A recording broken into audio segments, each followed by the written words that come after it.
Hello, everybody. We're back with our 35th session. Nice. Some announcements before we begin. We have a link tree where you can find all of our links. That's Facebook, Twitch, Patreon, YouTube, and our Tiltify, where we raise money for Color of Change, and it's a really great place to check out. Kate will not be here tonight. They also have an Etsy store that I don't remember the link of, but I'll post it in the video description as always. We also have a timer for breaks now, so y'all don't stop watching when we go to break. Apologies for the long breaks lately. What else? Everything else is as is. Schedule's the same. Everything else, pretty standard.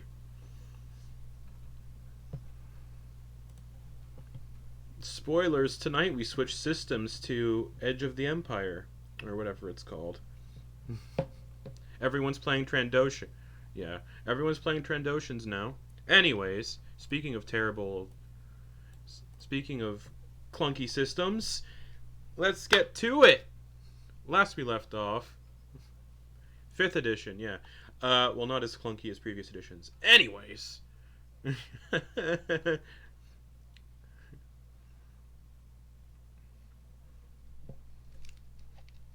Yep.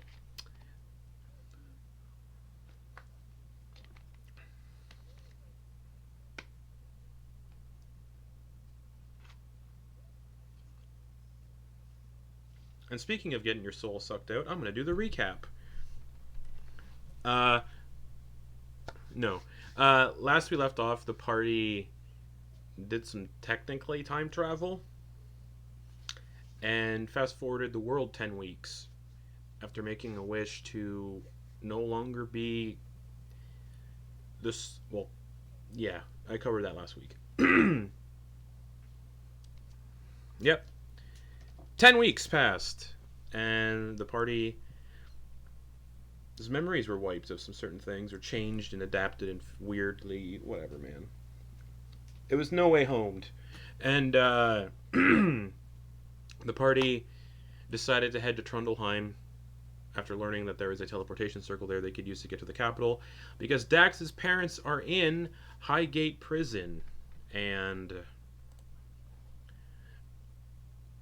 Dax wants to save their parents from the prison because they're in the prison for murder, and the punishment for murder is death, and they've already been put on trial in prison, so not much time left to save Dax's parents. So they head to Trundleheim to use this teleportation circle, and in the process met Kenna's druidic teachers, Shendara and Kiefer, who were a little strange. They taught Kenna everything that Kenna knows about their druidic abilities, specifically Kenna's circle, which is Circle of the Ethereal, my homebrew druid subclass. And while talking with the druids, they were being a little weird. Specifically, the drow Shendar was kind of gazing into people's minds and gleaming information, asking Ven if Ven wants to talk to his dead dad. Asking Druk how certain individuals tasted, among other things, before Kenna started just pulling out the whopper with the book y'all found in the basement of Kenna's house that detailed a little unsavory information possibly regarding these two druids. And after a few minutes, the druids asked for some privacy and went into the back room, and a loud crash was heard, and the druids' bodies were lying on the floor, and Ven deduced they'd been dead for a couple hundred years with nothing really in there. Most likely they were being puppeted by something. After doing this investigation and opening up some cupboards, the party found hair with people's names on it, and some other fun stuff, and a teleportation circle that was still active. While the party was deducing what to do, a loud noise sounded on the rooftop, and it wasn't Santa Claus. It was in fact this large, 12-foot tall, corrupted green celestial being with bone wings that entered the house asking for their child.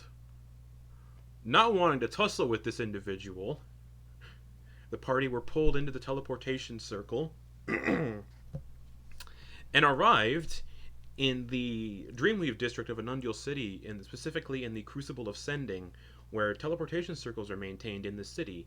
And as you all appeared in this room, the Celestial tried following, and the Hobgoblin Wizard who oversees all these circles screamed and closed the teleportation circle.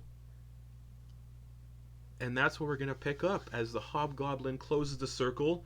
They look around in a panic, their eyes wide. They have dull burgundy colored skin, bald, with small iron spikes pierced into their scalp. Their left eye is made entirely of emerald, and they are wearing a black lace undersuit with vibrant crimson colored robes draped over top, and they look at you all with confusion. What the fuck was that?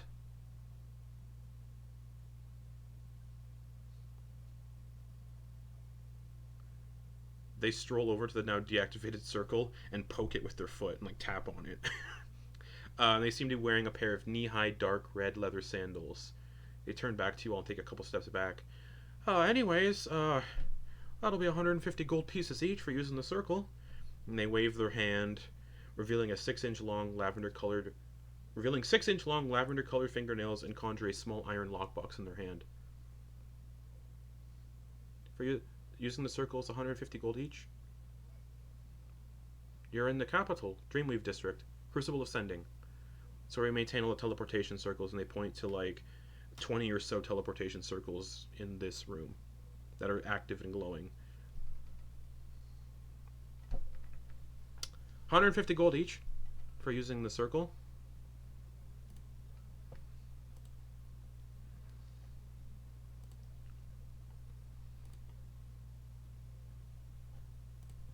Per trip. No, you pay if you come. Or well, did you pay when you crossed through?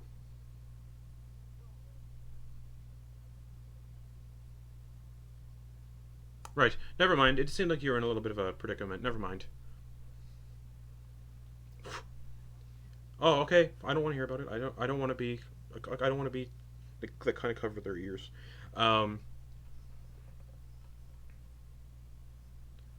Yeah, I closed the circle, so it can't be used anymore. No, you don't have to. It's fine. Uh,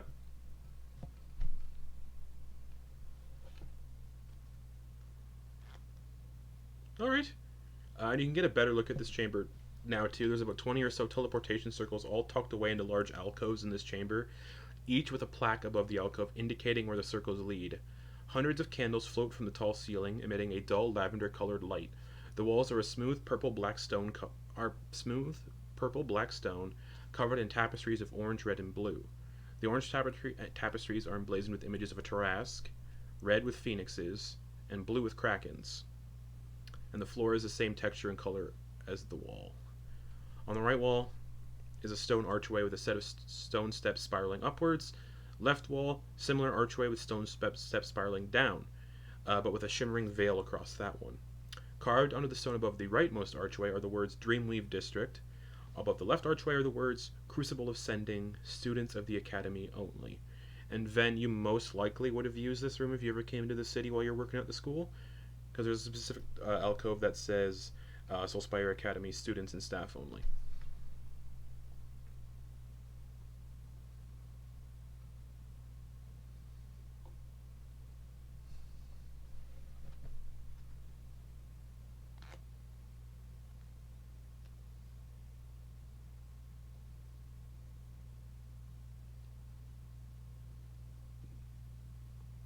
Wizards, like, do you plan on using any circles today?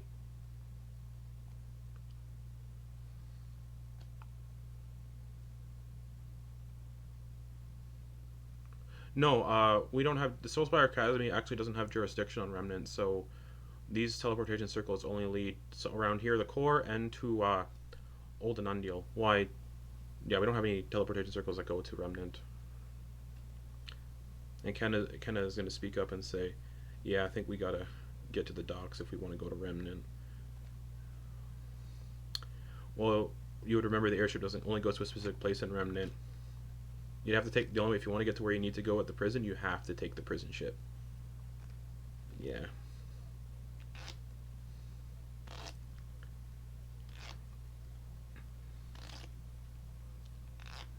Yeah. Yeah. I'll let you know at some point.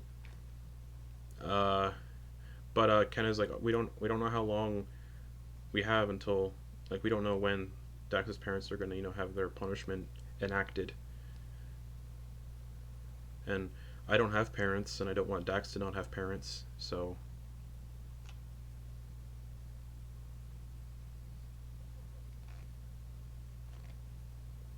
okay.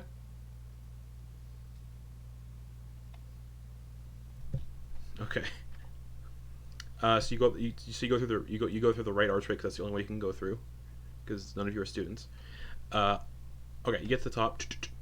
A long wooden table skirts against the walls with the entirety of this floor without any gaps or breaks. So just one long table that kind of just goes around the borders of the room. Wooden chairs covered in purple velvet sit about 10 feet apart all along the table. More floating purple candles float in the air. Numerous people sit around this desk at various points and scribble away with feathered quills in textbooks, while others seem to be practicing cantrips. On the easternmost wall are a set of double doors with stained glass that lead into the actual district of the Dreamweave, into the streets of the Dreamweave district.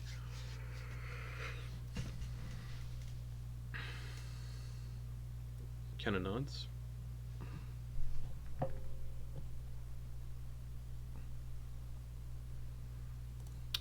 Yeah, the streets are a little. It's about. I'll tell you what time it is, because the streets are a little emptier than you're used to seeing. Uh, and it's about 2 p.m. It's like mid afternoon.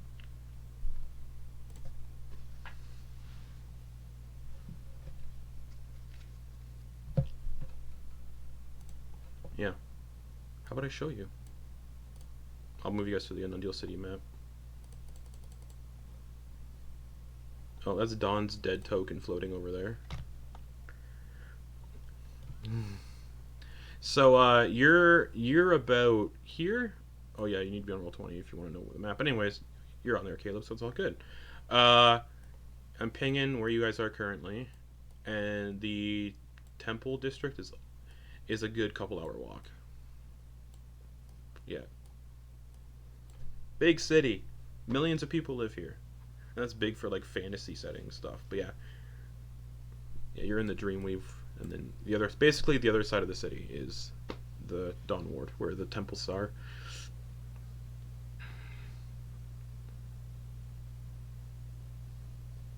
But you're in the streets, and there's actually surprisingly, Van, like usually when you've come to this district, it's been bustling and packed, and there's like not as many people here today.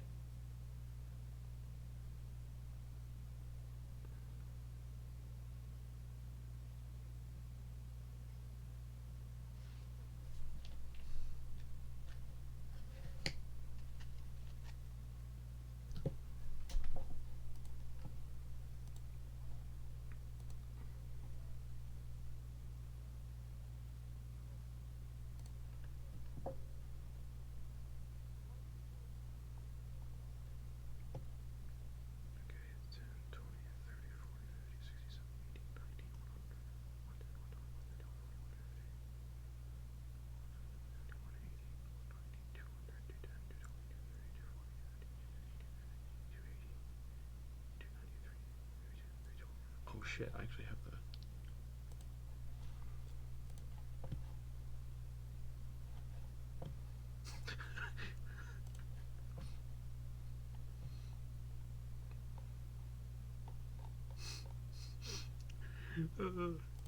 That's funny.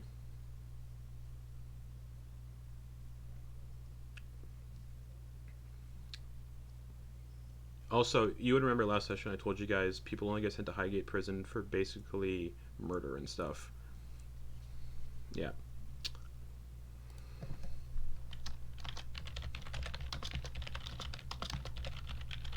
Also, looking at the map, because you guys have a map, Anundiel City to Highgate Prison is about 877 miles. It takes about 9 days by the prison ship, and I'm about to figure that out with the cost for the airship.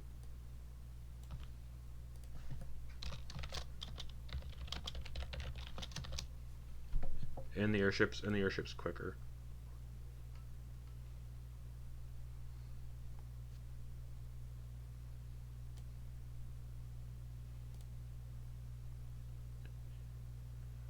2 silver per mile.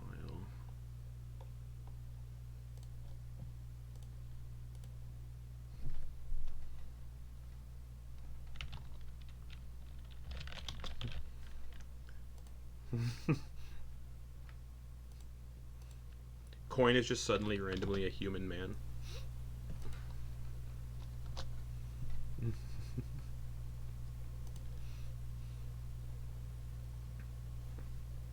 Oh. Yeah.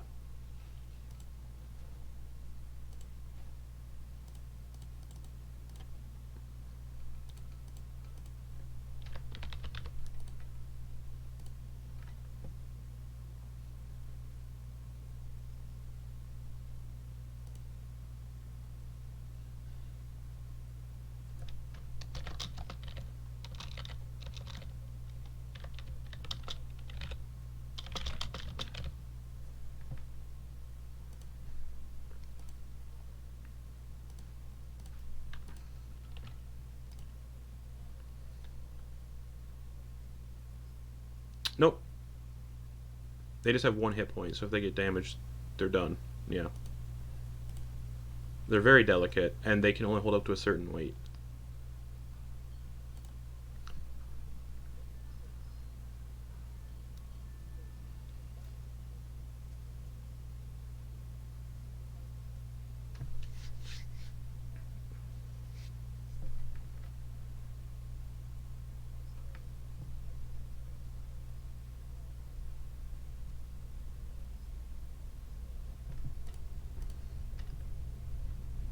Oh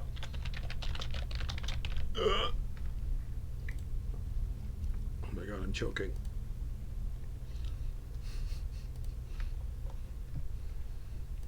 And I've also did the math from how far you can fall before Featherfall wears off. I've also done the math for that too.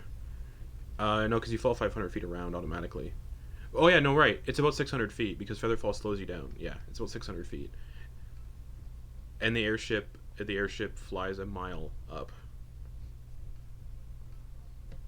So you fall about like, so yeah, a mile is like a lot of feet. So you could fall for a bit and then go boom.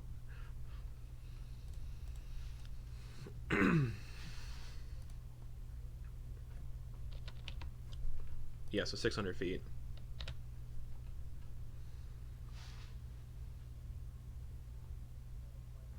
Yeah. It's 5,000. Yeah.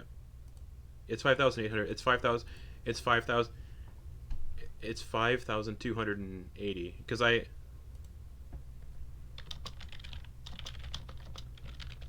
Alright. Alright, so Ven, using your arithmetic and wizard math, the prison ship, 9 days and 3 hours. Free. You just have to sneak onto it. Or find a way onto it. Or airship, 4 days and 1 hour total. 175 gold and 4 silver per person.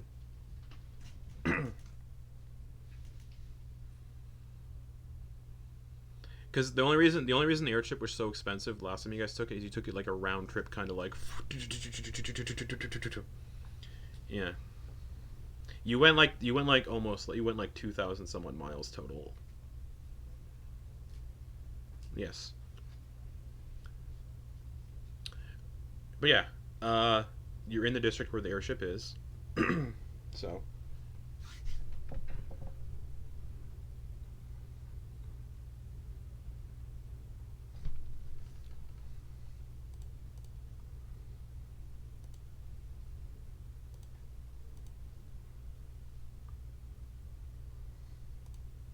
You would know they.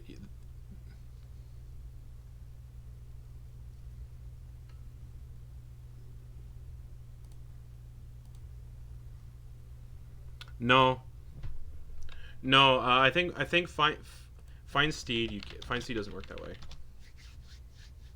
It stays with you indefinitely, but once you until it dies, yeah. Or you can send it away, but once you send it away, you have to cast a spell again to bring it back.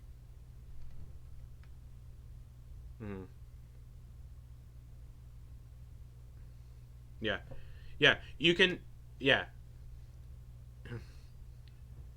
Yeah, you can. Yeah.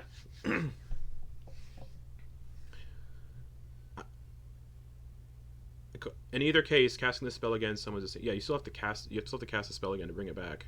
That's what we're saying. Yeah. And then Quoin doesn't have a lot of second level spell slots. Anyways, there is your information regarding the airship, and also then Quoin. When you guys were on the airship, you saw animals just walking around. It's you can safely assume it doesn't cost extra just to bring an animal along because an animal doesn't. You pay per person, and unfortunately, a giant elk is not a person. Right, a giant. But either way, a giant warhorse is not a warhorse is not a person.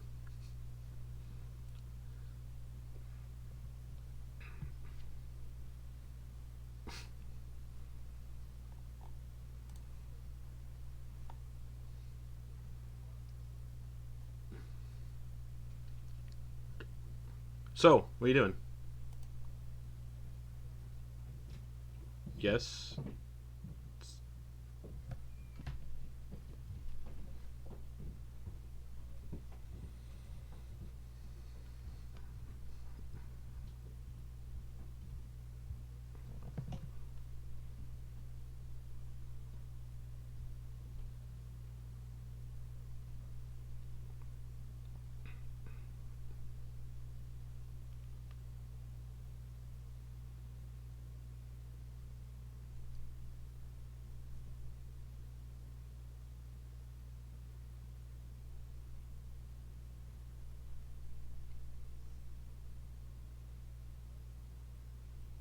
It was Grump, yeah.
Do we really think we have time to be selling a bunch of shit when Dax's parents could be executed any day?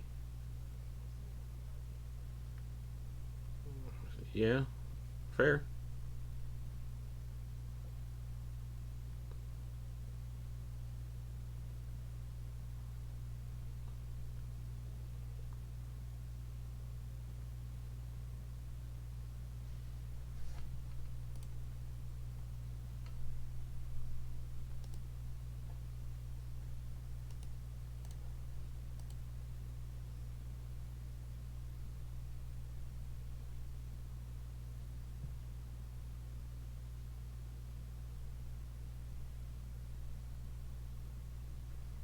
I explained this last session. The trial's already gone underway and they've been ruled already guilty. So they're already in the prison. You guys were given that information. So there's no trial anymore. There's no debating.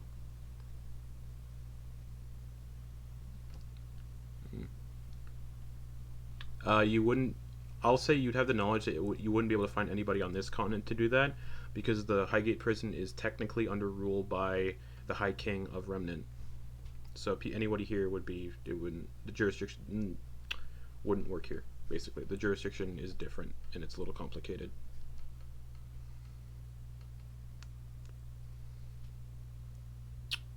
Yeah, essentially.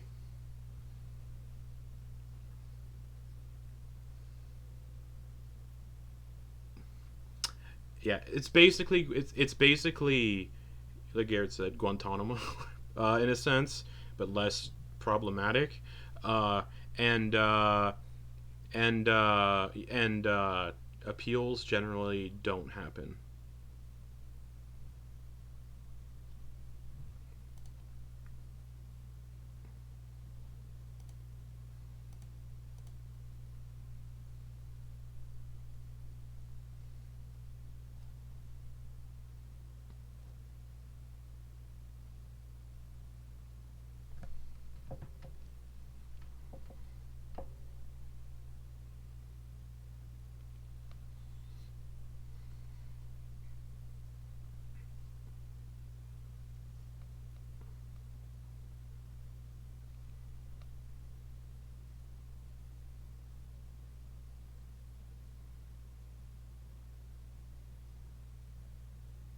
Oh,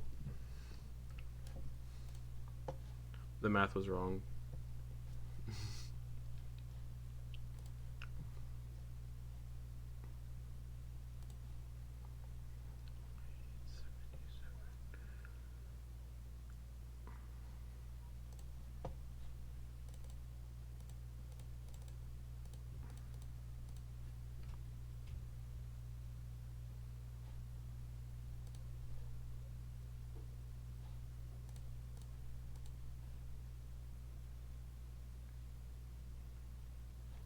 Also, my math for going to for flying was wrong.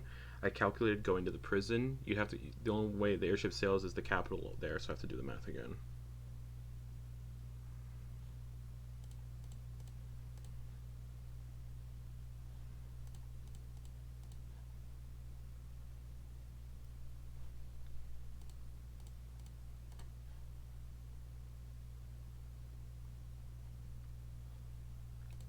None of you have knowledge of Remnant, so I'd say no.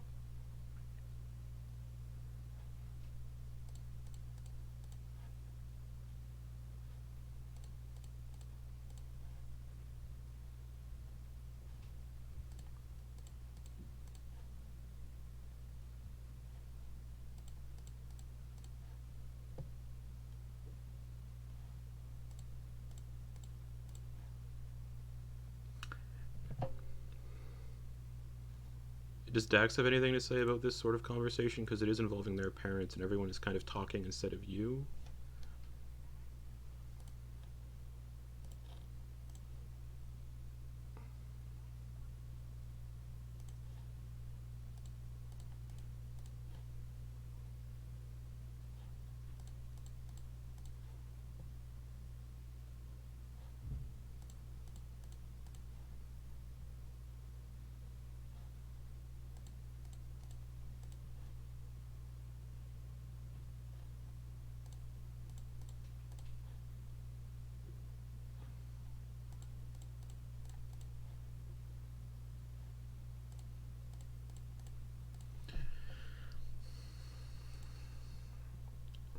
Fails every time.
It only fails generally if they're dead. I gotta look it up again. I have the spell right here. Give me a second. Yep. Yeah, it's a 5%. There's a 5% chance that the message doesn't arrive. It doesn't say anything about you not knowing if it arrives or not. But if you don't get a response, I mean, but yeah, correct. Yeah.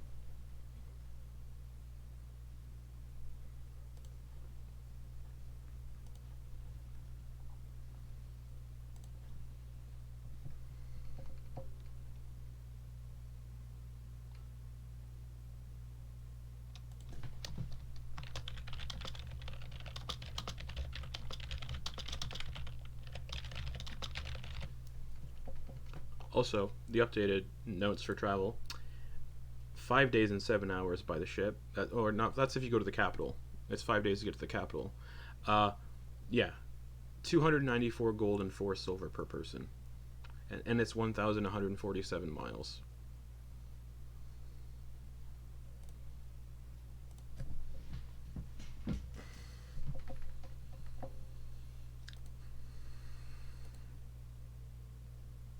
Yeah, you got a message that Ogden disappeared on Remnant, or they haven't heard from Ogden on Remnant after he met with somebody from the Ember Athenium, which is also in this district, to go to Remnant to look for somebody that is missing in a lost city.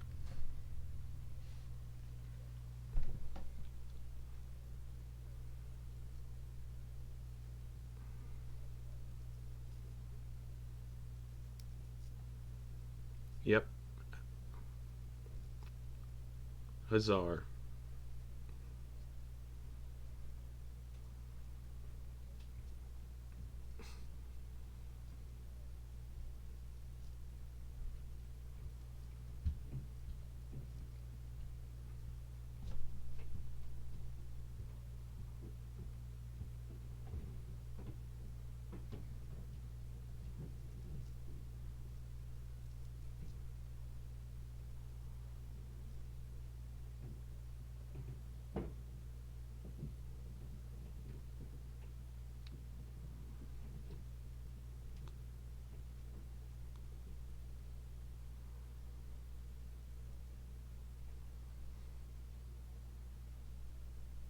Well, you wouldn't because you're not a murderer. You'd be in this jail.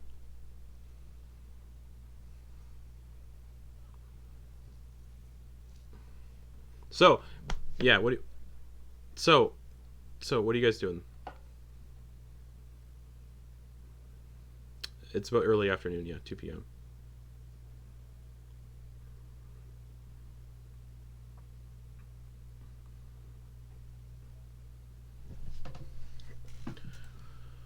Okay.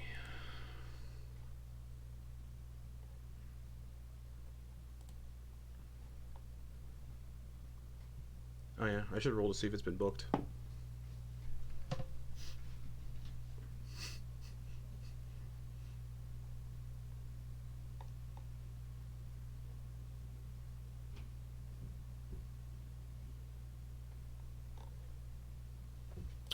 Yes. Where A1 is on the map is where the temple is. But to get a meeting, you have to find a Crown's Guard to take you there. You can't just walk in, yeah. And there are Crown's Guard walking around, but like I said, not as much people in this district as you're used to.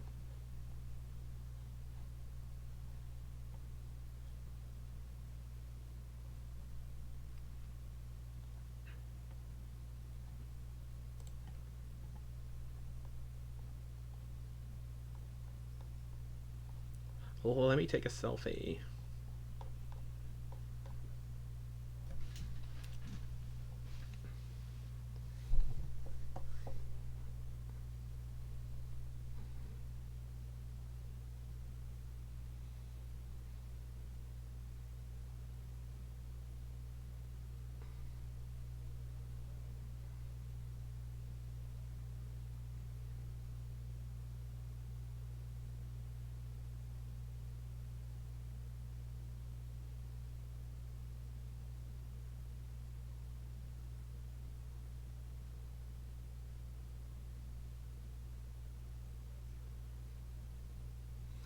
Uh, I did mention that the Academy doesn't have any jurisdiction on Remnant, so they don't. Nope, not that you know of. Nope, very separate. Very separate. For reasons you may find out.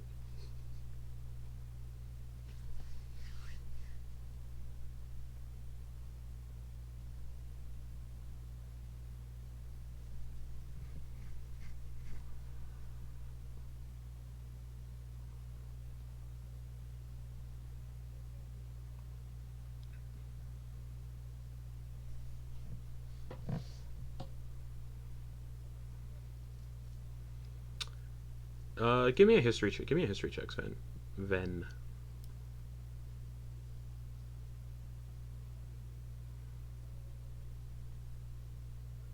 13. You do know there is a separate school over there that's separated from the Soulspire Academy for tumultuous reasons, and that's kind of why no one goes there. But you don't know the specifics.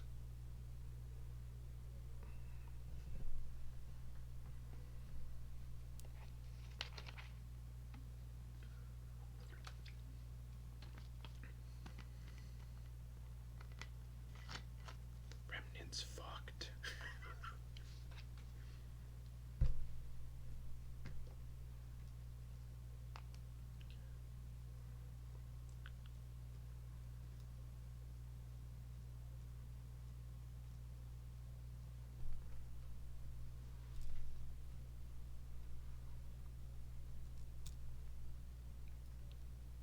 We're gonna do a speed run of that.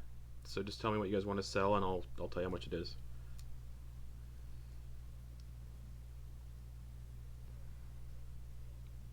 Yeah, but I need to know what you're selling because there is specific prices for it. Yeah, but yeah, then you can get whatever you want for components and stuff. Okay, easy. Yeah, that's right. You can easily do that. Okay. All right.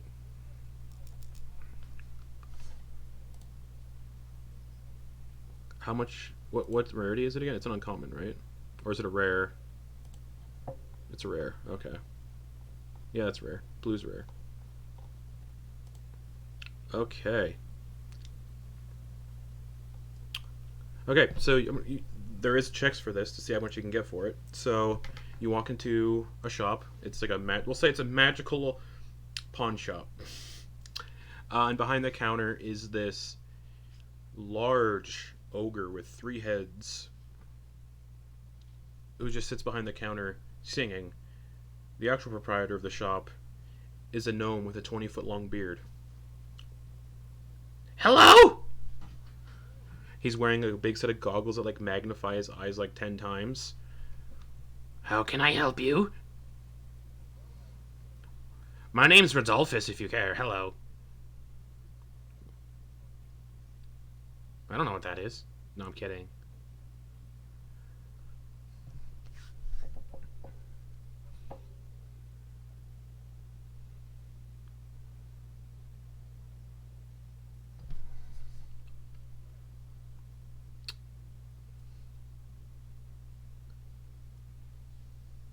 What do you want for it? Give me a value.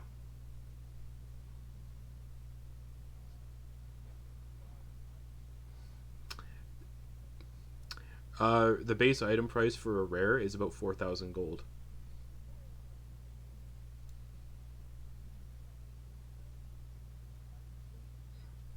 Yeah?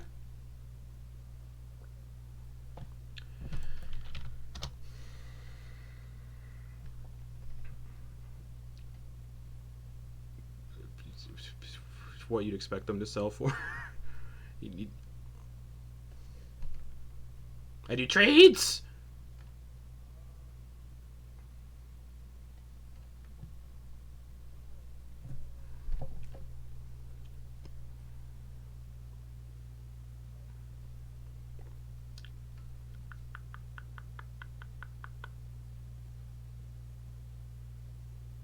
Okay, that skips the check entirely.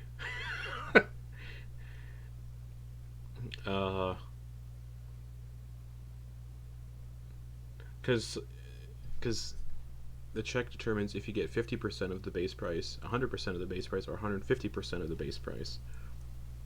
Yeah. Okay!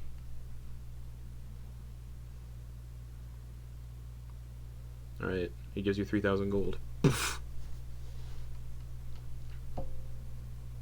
Waves his hands and conjures a little sticker on it that says 4,000 gold, and it hovers over to a case and locks itself in.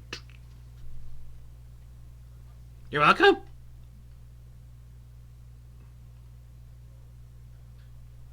Okay.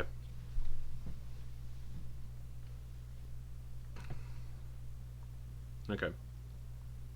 Alright. Yep. Alright. Speed running... yeah. Yeah. It's expensive. Speed running through everything else that people want to do in the city. Druck, what do you want to sell?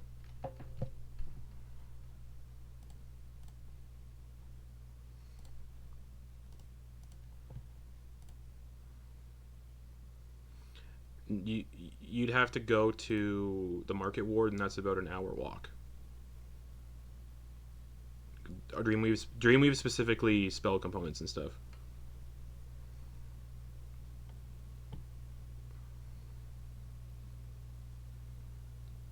The airship's on a timer, or if it gets booked. No, because no one's gone there yet. Okay. No. Okay. Okay. Okay, you get to the airship, and the gnome captain is currently just sleeping on a chair in front of it.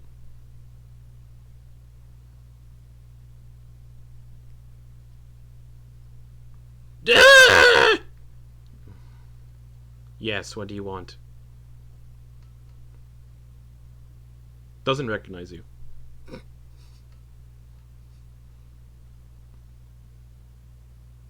Yeah. We only go to the capital.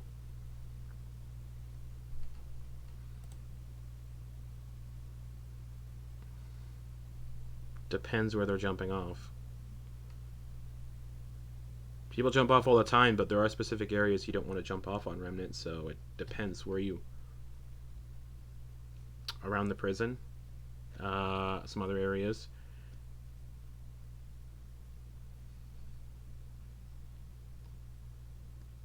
Oh yeah, you're the ones I hauled all over a couple weeks ago.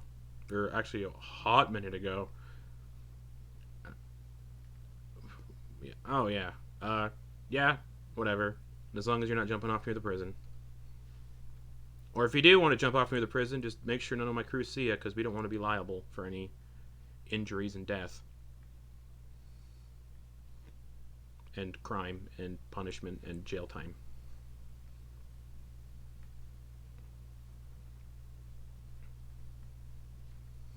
It'll be about 2,000 or 294 gold and 4 silver per person. And I can have the airship ready in 2 hours.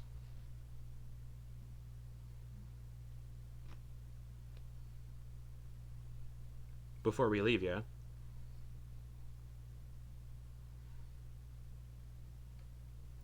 Okay. And he goes back to sleeping on the stool.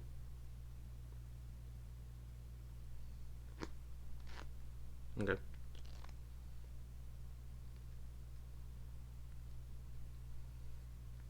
So that does give you Druck time to go look for a leather and get back.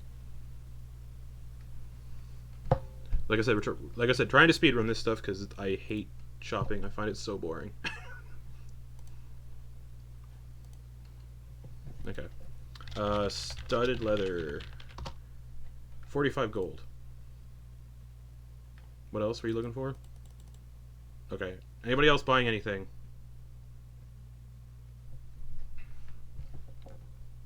Anybody else buying anything? And Quoin, I attuned you to your sword because you forgot to. It's Quoin's weapon. It's on your character sheet. You have plus 11 to hit. Yeah. Yeah, it's on your character sheet. It's on your character sheet. It's called It's called Quoin's weapon or something, or platinum weapon, whatever. Yeah. Oh man.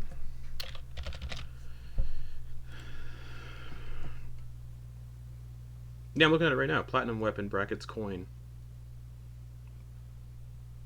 Plus 11 to hit.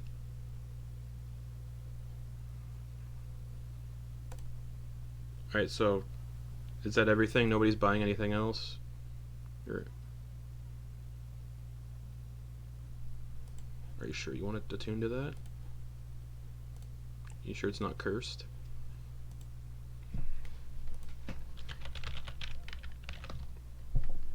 Identify doesn't reveal if something's cursed. You need better magic spells to reveal if something's cursed. But yeah, you can attune to the tentacle rod if you wish.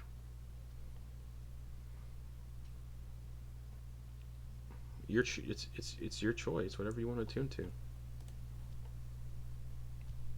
You don't have the Ring of Mind Shielding anymore.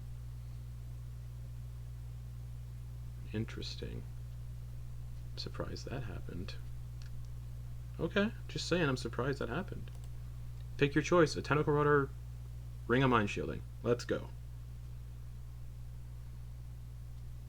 I'm surprised you guys still. I'm just surprised it's still around. So yeah, what are you tuning into? Correct. So what are you tuning to? All right.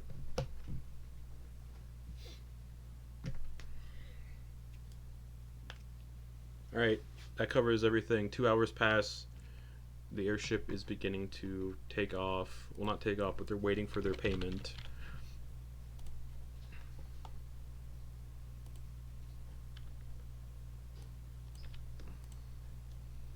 You owe 294 gold and 4 silver each.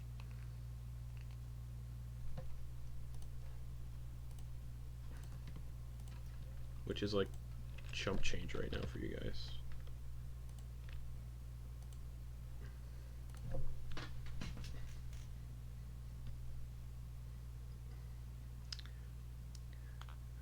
Alright, climb aboard! Woohoo! And he scurries up the rope to get to the airship, because it's a rope you have to climb to get up to the airship. Oh no, it was a tower. That's right, it was a tower last time. Well, now it's a rope, because that's funny. The tower got destroyed, so we're using the rope now. I sold it. And you can just see that there's just a blank spot on the ground where the tower used to be. No, I accidentally teleported it. It accidentally teleported away.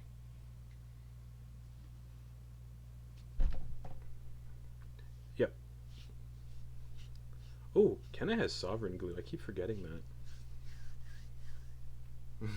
I wonder if they keep forgetting that too. Lock a door shut. Haha. Yeah.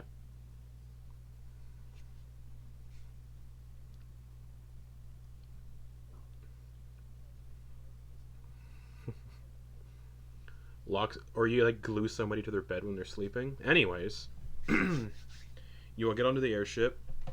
Again, the airship, it's powered by like big hot air balloons and stuff, so it's up in the air. And because you're so high up, nothing is going to happen for 5 days.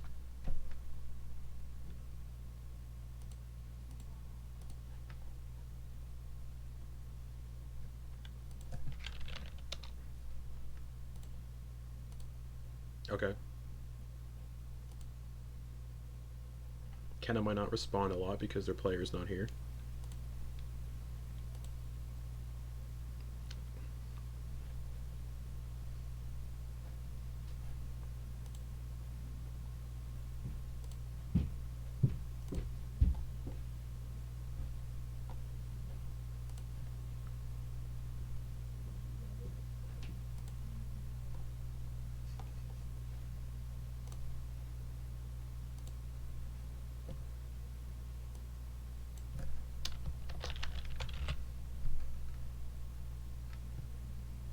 Could be a high chance. But also, why would we forget unless they told us, yeah?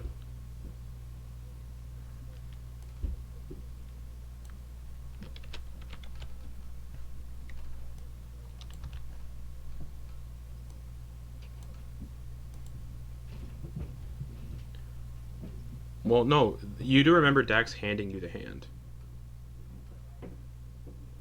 Correct, and then Dax handed it back to you and one of the fingers was down.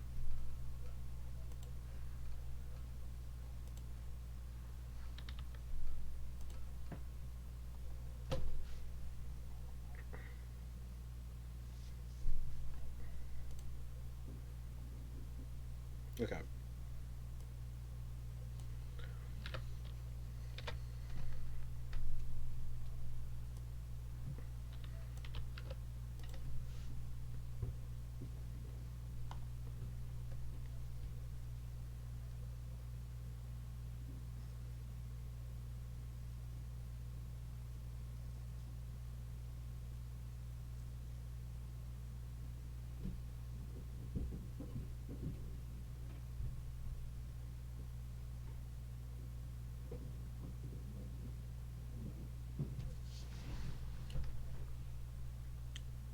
But why would we? We didn't have a reason though.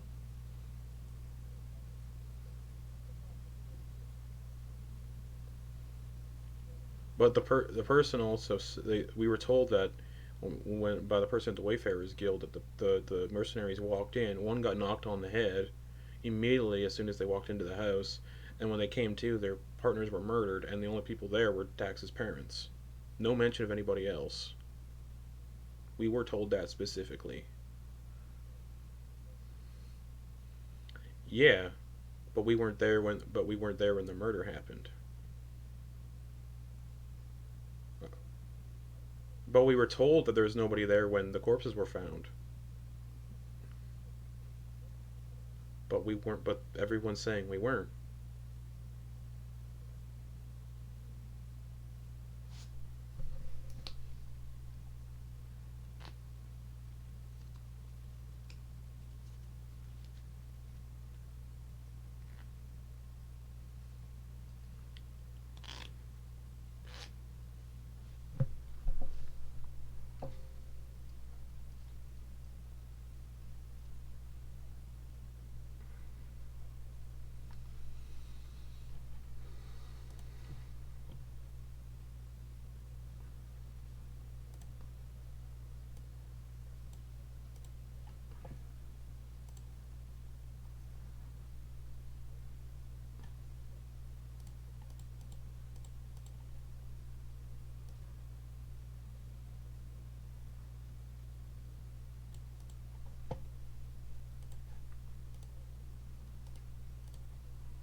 But they also said the crown wasn't responsible for the jailing. That it was that Osterbrand Gav Varanmore and his trading company who did it, not the government itself. So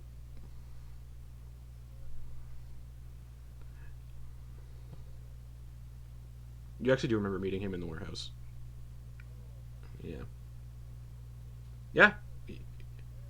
He showed up. Correct. Yep. And you're also from Varanmore, so you have the knowledge that he's kind of an asshole.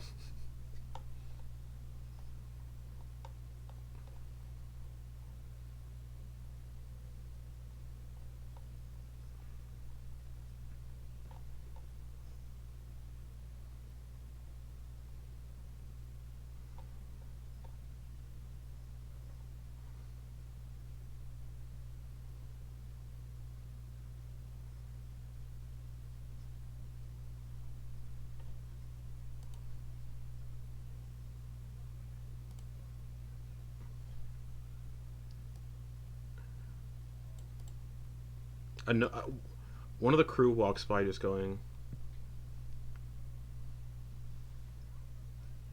"No." I assume they're pretty far away from your quarters. Oh, you're on the deck. Perfect. The airship is currently flying over an island covered with dead and dying trees. You're on Remnant now. Uh, I skipped ahead a few days. This conversation is happening a few days in. Is an island of dead and dying trees, a collection of rolling black and gray clouds that continuously hang over the island. The airship is flying right through these clouds, and like looking down, just because hey, it's a new land, and you're talking outside. Mile, so the airship has to lift up a little bit, go a little higher, because massive mile-tall stone statues that resemble blank-faced humanoids are scattered about the outskirts of this island, half submerged in the ocean. Their arms are also miles upon miles long and snake across the island and have a town hoisted up in the air. And that's what you're currently flying over, a little island. And the ship, you feel the ship go, hold on, everybody, and then it goes up a bit to avoid these mile tall statues, and then it just keeps going, and you can resume your conversation.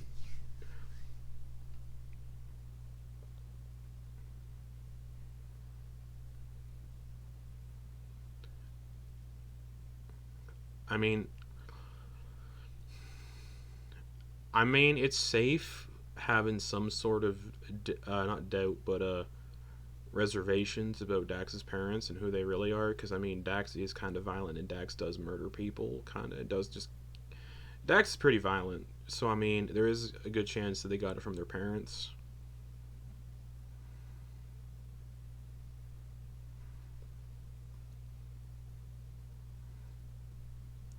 Yeah, it could be Tiamat. It could be a whole plot from Tiamat.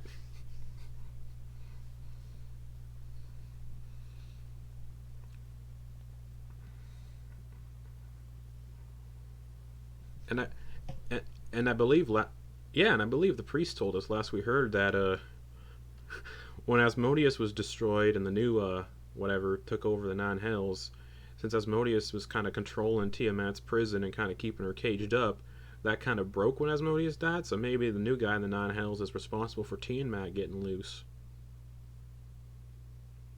Yeah, yeah. And I think that that person who was talking to us in the house that showed up looking for the hand was working for the Ash Heart. So you might be onto something, Quoin.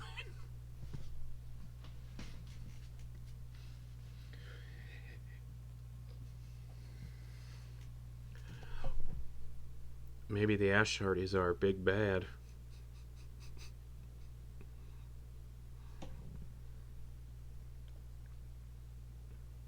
Okay, noted.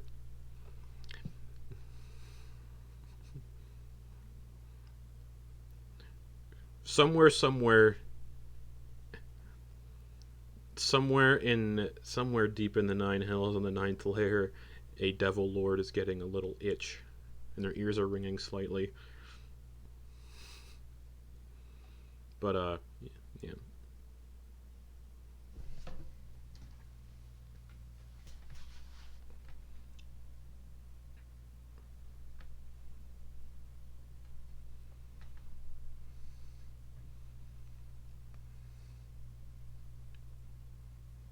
yeah, of course not.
I feel like if the mercenary company is the one responsible for it, the authorities probably have no knowledge of it, and meaning there's no evidence. So we probably are grasping at straws here.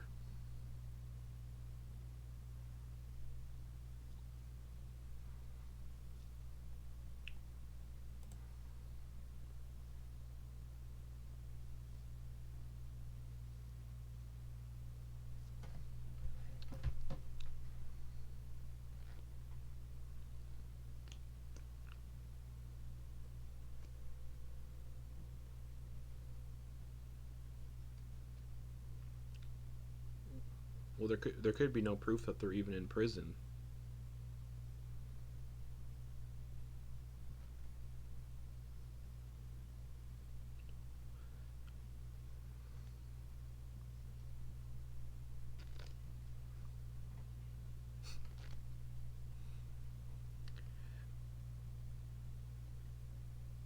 And all I'm really aware of is this Voxel Osterbrand person is bad news, and they're a little more powerful than I thought. If they can just do that, well, they run the trading company. The trading company does business all around the continent, so they're wealthy.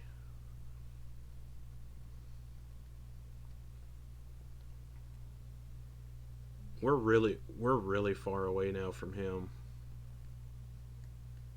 And we,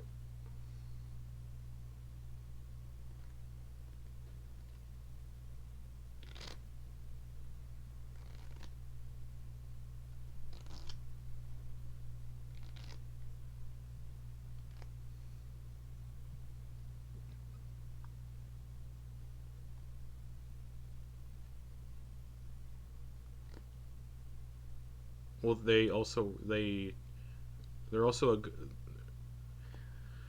well. Dax's parents did kill some of his employees, and he's a pretty wealthy noble. He ran more, and like I said, wealthy people they get by doing shady shit all the time because they have money.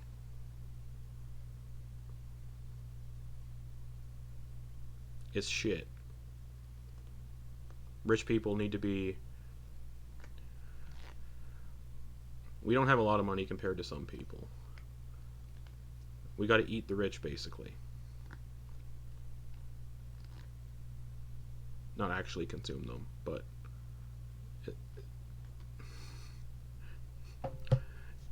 it's a thing that kids say. But I'm gonna go sleep. I'm still feeling a little exhausted from that crystal, so.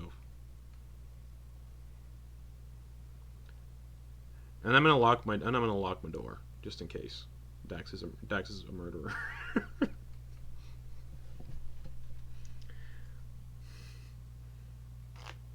You guys don't know what I know.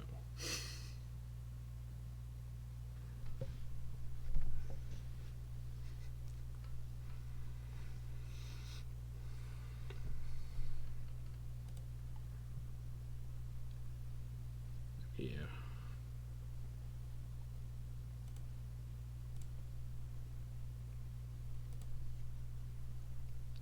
Well,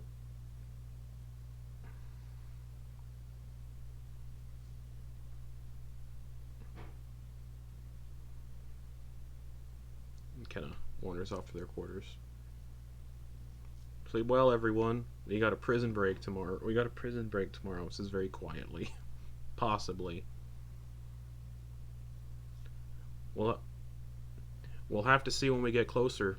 The map might not be 100% accurate.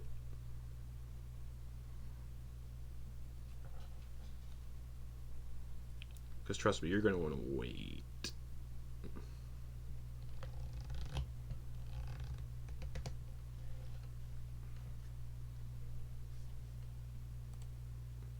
It'd be 4 days and 1 hour. So actually, yeah.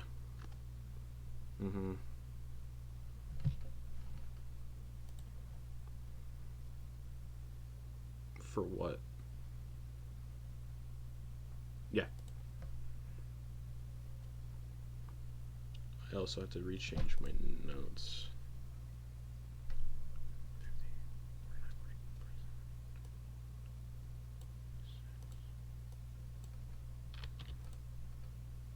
I also did my math wrong too, so it's all good. I tracked the time skip by 5 days, not 4. For my notes. So I have to go back in time. Alright, cool. So now it's gonna be, there we go.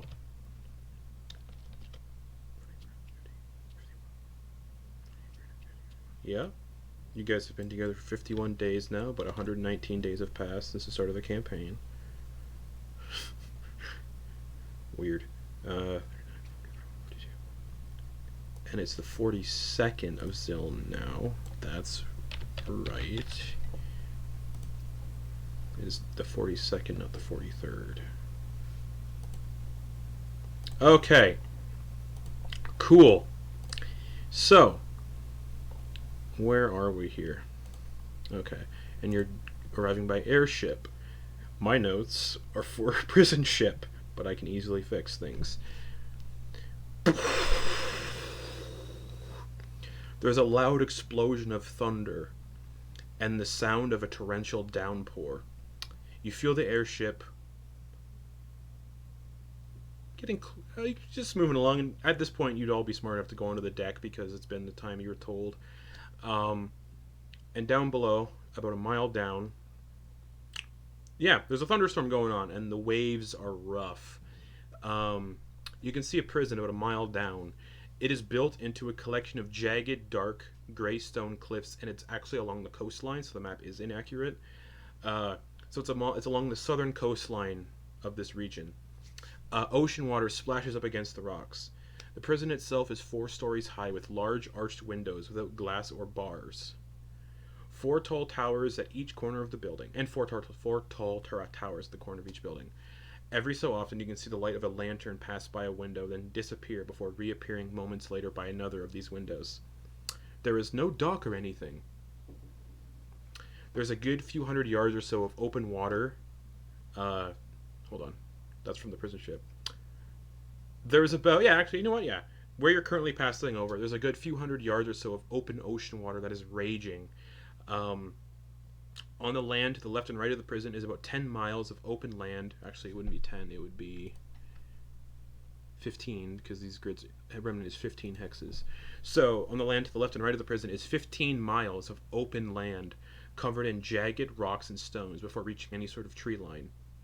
It seems like escaping this prison was designed to be near impossible. And the ship is currently about, we'll say, getting close to the southern. It's about to start passing over the southern region of the prison where there is no dry land. It's all just jagged rock and ocean. And as the ship inches a little closer, a flash of lightning reveals to be a flooded sewer tunnel at the base of the cliff. The gate is rusted shut, and you can tell it's a little flooded in the tunnel. And the ship is currently a couple hundred yards away from that tunnel and the prison itself. It's going to be over the prison in maybe a couple seconds or minutes.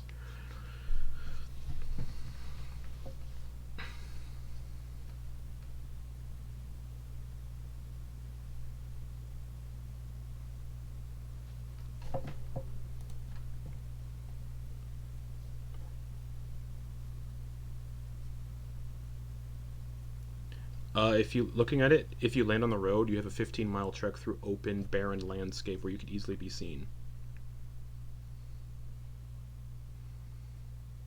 Okay. Okay.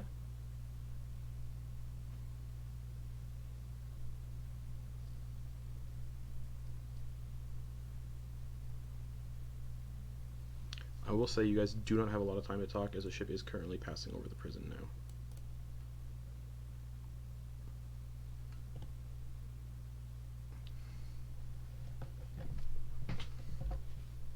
This is one of those decisions you... Yeah. Correct. Correct.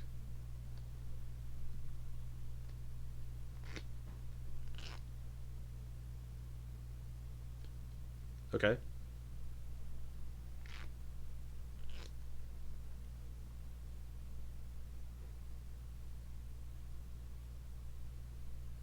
Okay.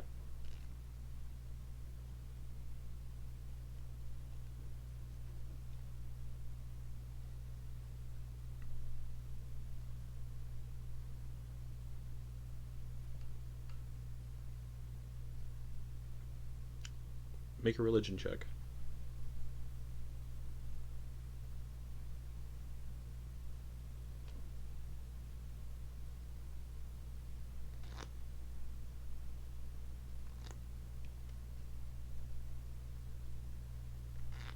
A 6.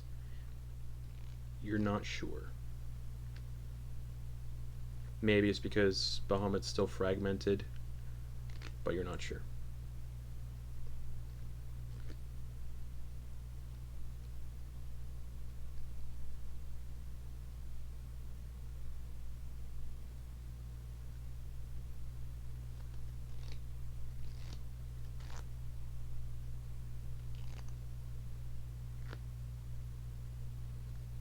So just a heads up, if you do that route, the other group are going to be walking 15 miles, and the other two who are taking the sewer route will be at the prison immediately, but the others would be 15 miles away. And that's a good walk.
The ship inches closer to the prison.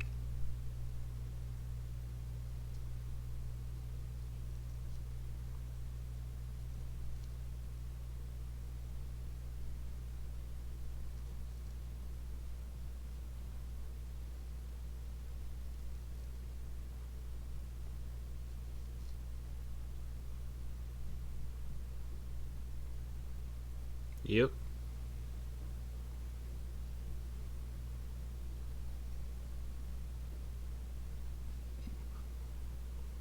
But also, we don't have, yeah, we don't have a reason to kill that guy.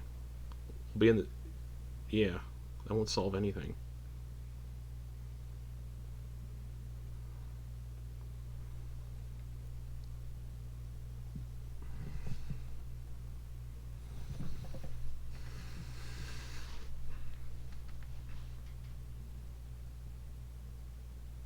And also, his son just died, so he might be a little, you know, not 100%. Hence why all this could be happening. The ship starts to get closer to the prison.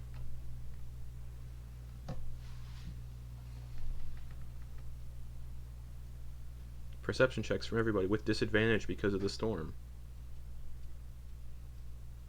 It's low lighting, but it's also a thunderstorm, and there's big raindrops, so it's disadvantage on perception checks no matter what. Hearing and sight-based perception checks have disadvantage. But also, yeah.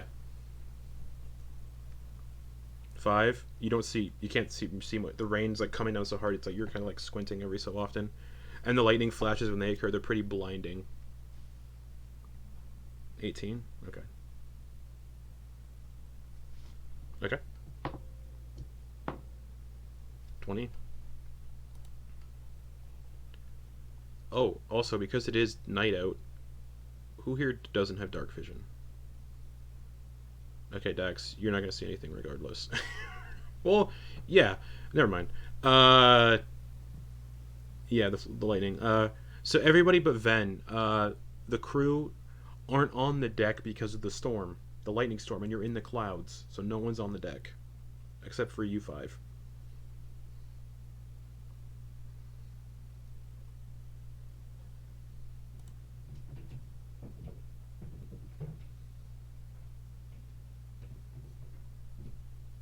Yeah, so of course. Yeah, of course. I figured you would. Yeah, the ship is currently going over the prison. So if you want to get to the sewer entrance, you'd be jumping now. Coin cannonball.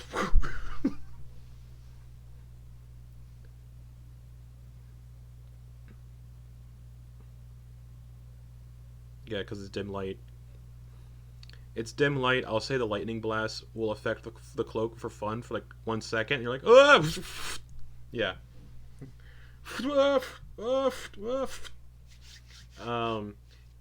Can Kenna wild shape into flying animals yet? I don't think so. You can do the whole party. Yeah. Kenna's just gonna swan dive over the side. Yeah. Correct, but you don't need feather. They're not using the glider pack because Ven's doing featherfall. So you just fall slowly.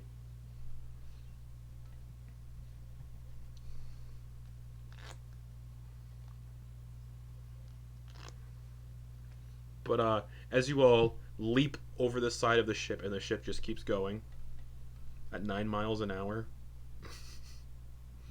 you all plummet.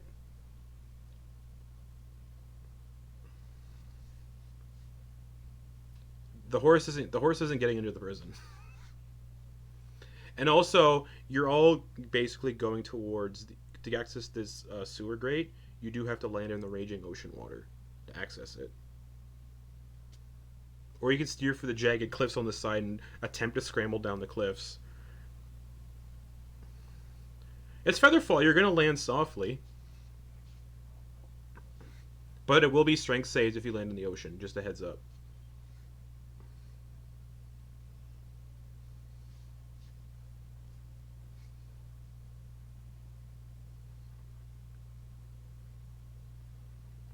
Okay.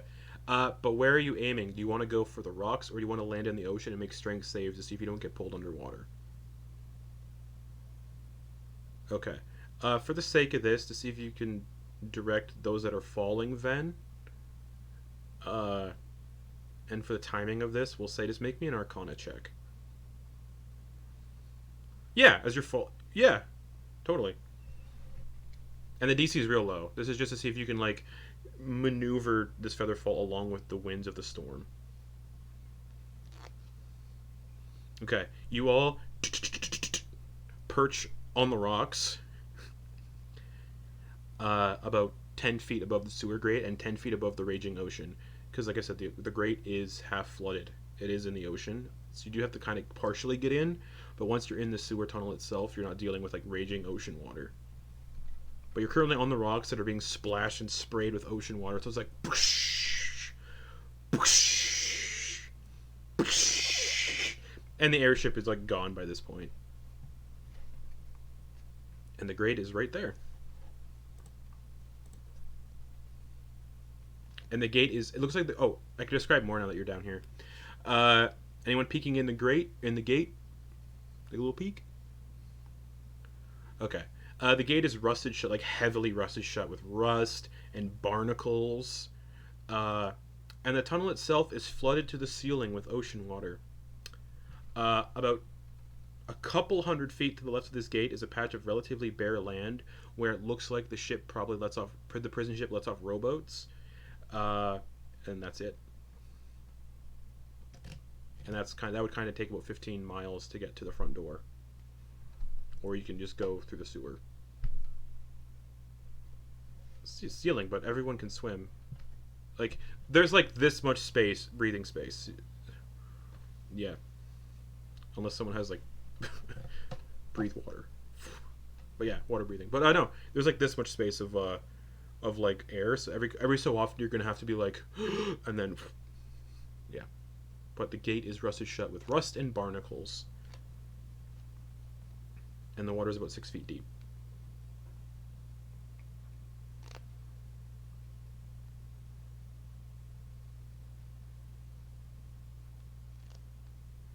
It looks like it looks like it'd be more of like prying it off, like prying it open. It's an opening. It's like a swivel gate.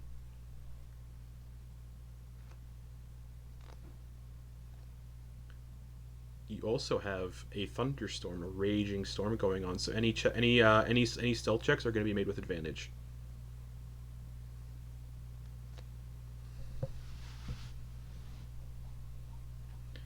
Pulling on it.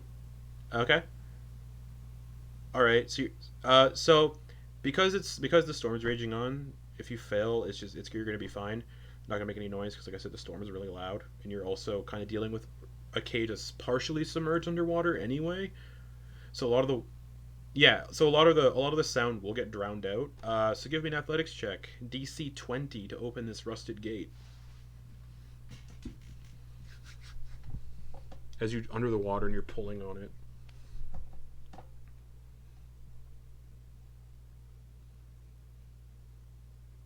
18. You pull on it, and your hands are like have like those like marks on them for when you've like carried something heavy. Yeah, you're just like.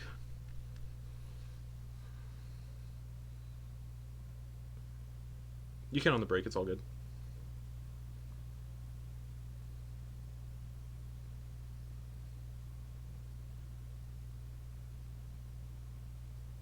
Yeah, I think one of the people. Yep.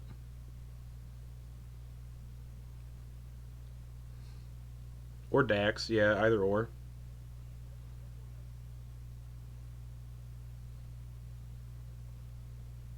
All right, you both gotta do it at the same time. So, all right, both of you roll both of you roll athletics checks. Roll athletics checks, both of you. Ven, roll strength check, Ven. That might not. What'd you get? Okay. You both just. It's so rusted that you actually pull it off its hinges and off the stone. You're just holding onto this rusted gate. Yeah, and the door just comes off.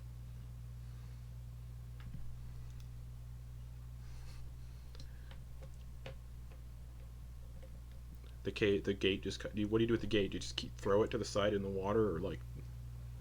Okay, it sinks so fast. Just the water here is really deep too, but it just goes just down, and the tunnel is now free to go. And it's 6 feet. It's 6 feet. 6 feet in height and 5 feet in width. So it's single file.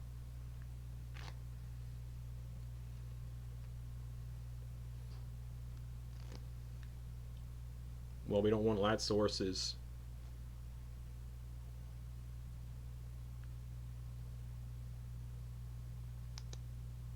We don't want light sources if we're breaking into a prison. Why doesn't Dax just hold on to somebody?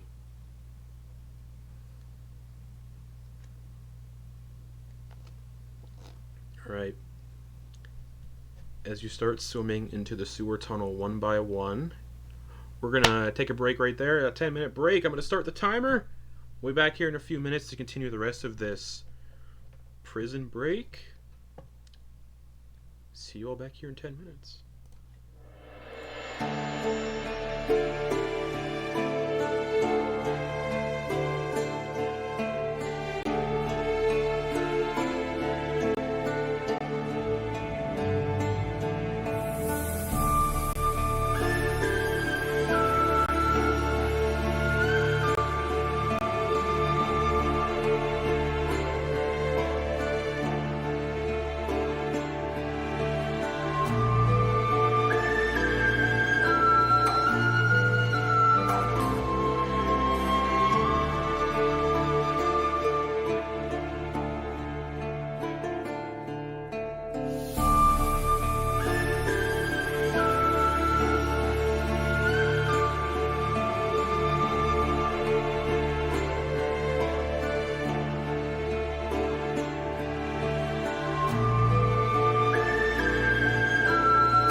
with a prison break. Alright, so you're all in the tunnel. What is the swimming order? I know Dax is at the very back. Who's in the front swimming? Okay, Kenna. Okay, Quoin is in front swimming. Who's behind Quoin? Alright, Kenna's behind Druck.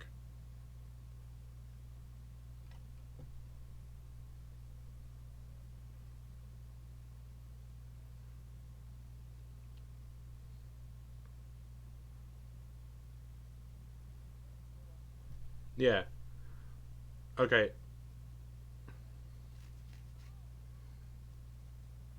Okay, Ven, Dax, Kenna. Okay. So you all are just swimming through this tunnel. It's dark. You're underwater. You can pop up every once in a while for air. Um, okay. After about 155 feet, there's some turns in this tunnel. It stops at another grate, but the grate is above you. And there's like there's more breathable air here, but there's a grate directly above you. Uh, like a foot, and Quoin's in front, and there's no way you guys can actually like pass through each other's spaces in here because it's so narrow. So Quoin, you're at the front. The grate is directly above you.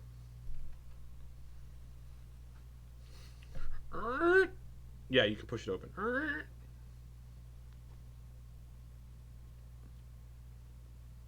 There's a thunderstorm going on. You're fine. There's a thunderstorm going on. You're fine. Yeah. Okay. You hop out. Okay. Let me get to where you hop out. It's dark in here, but you have dark vision. Actually, it's dimly lit. Sorry. 8 benches line the north wall and south walls, and it smells like poop in here.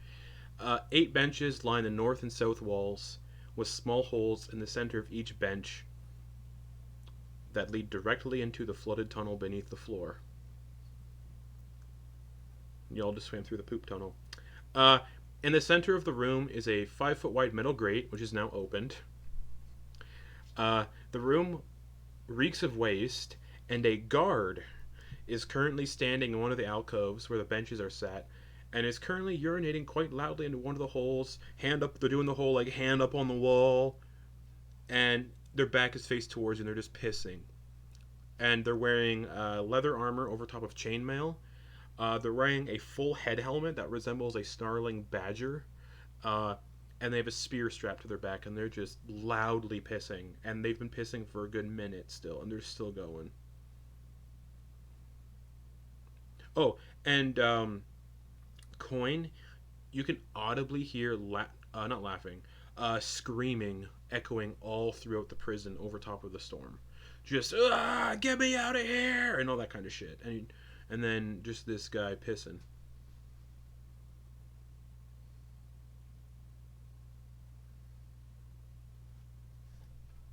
Okay, you sneak up behind. Give me a stealth check. As you sneak up on this pissing guard. Everyone else is in the tunnel.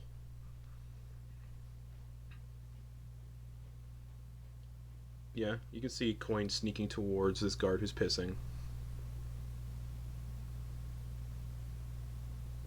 With advantage because of the storm. Yeah, all stealth checks are made with advantage right now because of the storm. And all perception checks are disadvantage.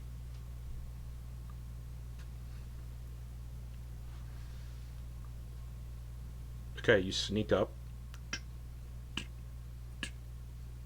Directly behind this pissing guard.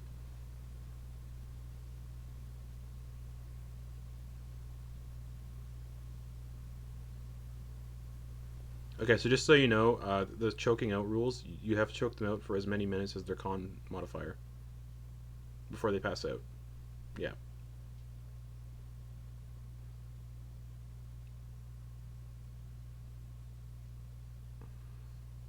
No, if you're choking somebody out, there's rules for choking. Is they can breathe, they can hold their breath for as long as they have for their con modifier in minutes, but once that runs out, they fall unconscious and they start whatever. They're about 5'8".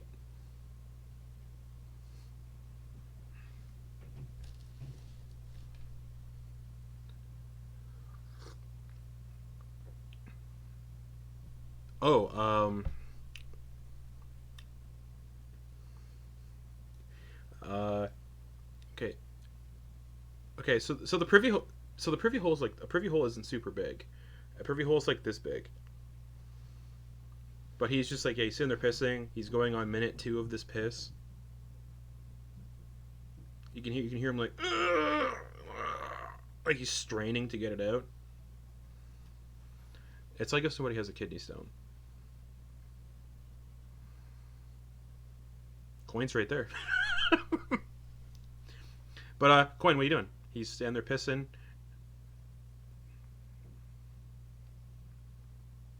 No.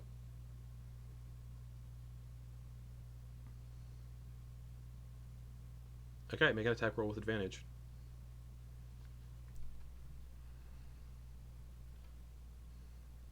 Yep. Yep. You have with advantage because you stealthed, and you have plus 11 to hit with this thing. And just so you know, we're gonna say only the blade does the extra radiant damage. Or that radiant damage only goes against dragons. But yeah, so yeah, make an attack roll with advantage.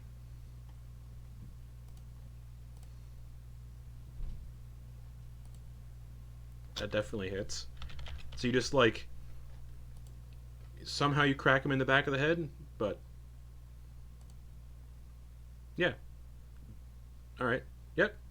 So you blunt end, roll for damage. And because you can make 2 attacks, I'll let you do 2 if you need to. Just bam bam.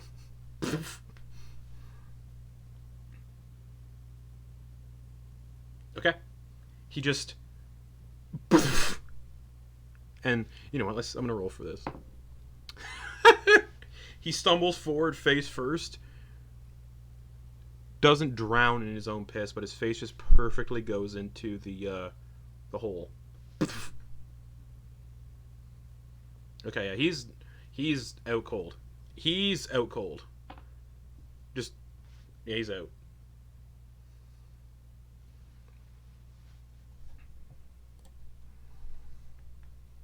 And these alcoves are all open, so his body's splayed out on the floor. So if somebody comes in here, you easily could tell that somebody would see just this unconscious guard laying on the ground. And there's a door to the left on the wall.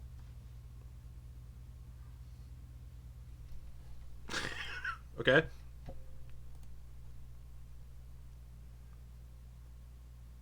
Nice. Okay. Yeah, totally. Yeah. All right.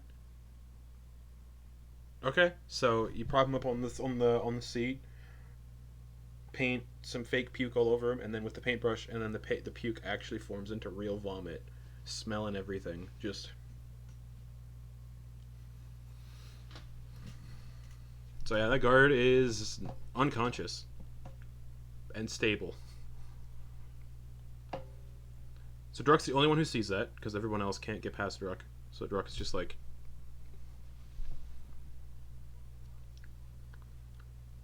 okay, okay. Does everybody exit the sewer? Okay. Cat is gonna close the grate behind them as they get up. Okay, you're in the privy with one unconscious person. Just dumb question. This is a question I have to ask. Does Quoin put away his tallywhacker? Because right now the guard's just freeballing it. Okay. Just cram it. Oh, this thing's... Okay. Okay. Alright. Alright. Okay. Oh. You think Machan can lift that. Anyways, it's back in. It's all good. Man, Machan would have been so funny for that, though. Anyways, he's unconscious. He's covered in vomit. He's out for a long time. Okay. Yeah. Give me a second. On his person, oh shit! On his person is a spear. If anybody wants it, don't taking. You guess taking his weapons might be a bad idea. But on his person, he has a set of keys with a single key on it, though. Sorry, a key ring with a single key on it, a brass key.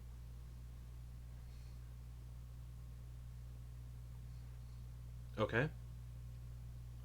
Man. Okay.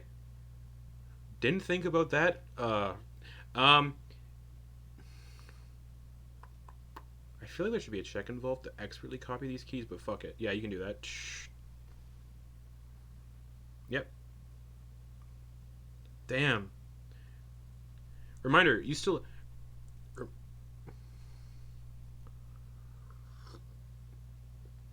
Yeah. And a reminder, Quoin, you still have. And and a reminder for Quoin, you still have DM inspiration you haven't used. That's an extra D20 you can roll on top of your stuff. Yeah. Okay. Okay. Just reminding you. But yeah, so okay. Okay. So Quoin paints puke all over this guard and then paints copies of the keys. Okay.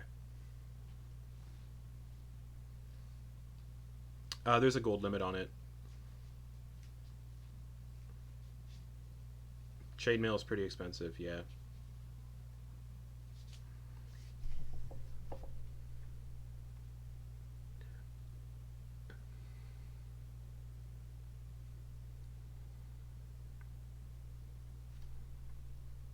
I will say this about the painting set though. It says you can paint anything with a gold value of up to 25 gold pieces. You could paint 25 gold pieces. Yeah. Yeah. You could just counterfeit. Doop doop doop. Anyways, so the guard's knocked out. You could certainly try. But he's unconscious. You have painted exact duplicates of the keys. There is a door to the left. Is a wooden door to the left that's reinforced with iron, but it's a door to the privy. Yeah. Mm-hmm.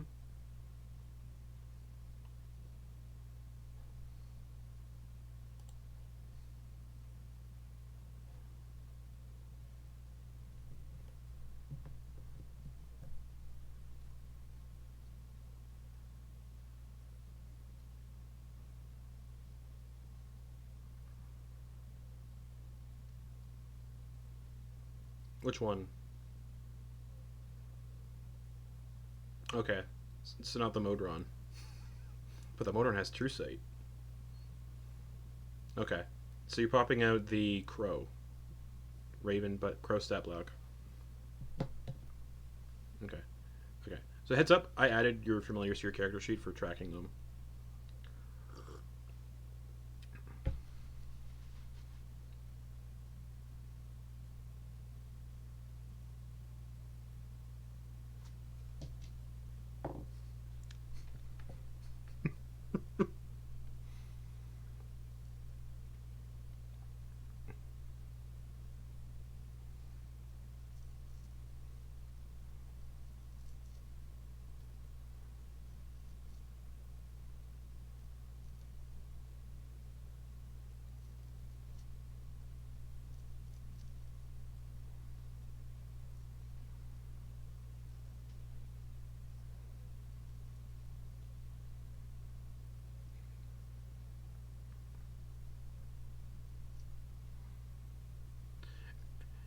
Oh, and yeah. Oh, also, now that the rest of you are out of the grate, aside from Quoin, well, Quoin can hear this too, but the rest of you can now hear the screaming that just is constant in this prison. Just, let me out, fuck. Nah, it's a ton of voices all at once. Yeah, it's a cacophony of voices. Sounds like this place isn't nice. It's easy to ascertain. This is probably not a nice place. Most prisons don't have people screaming constantly, saying, "Let me the fuck out." Murderers. Yeah, murderers. They're all bad. They're all.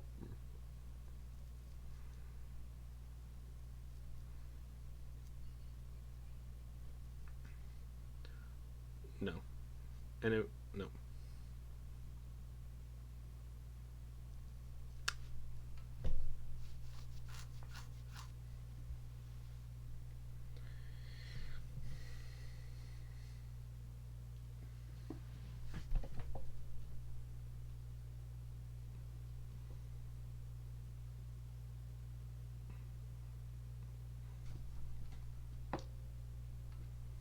You do hear a guard walking by the door, the privy door. Just and then you hear a, and then,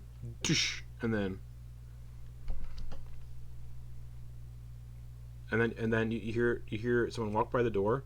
You hear another door open. You hear a door close, and then you hear footsteps walking away.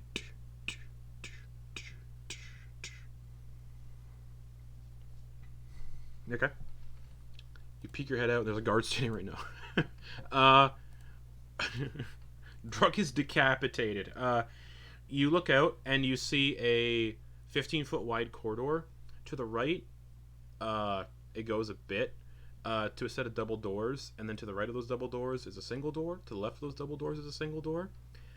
To your left down the corridor is another set of double doors, farther down the corridor, and then directly across from you, 15 feet away, is another door. So you have a lot of doors.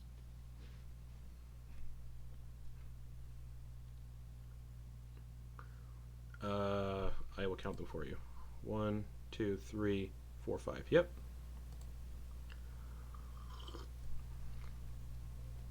And guess what? The doors are labeled. Yep. Oh yeah. 15 feet across from you is a door labeled.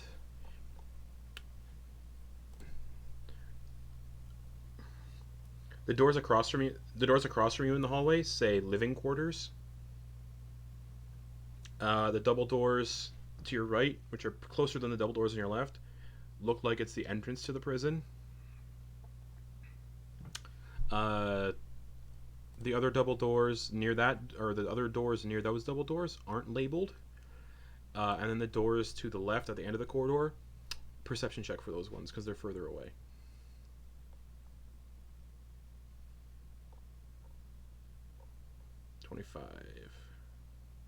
Mess hall. And with that perception check, you can also hear people laughing and shouting from in that room. So you get a sense that room is full of guards.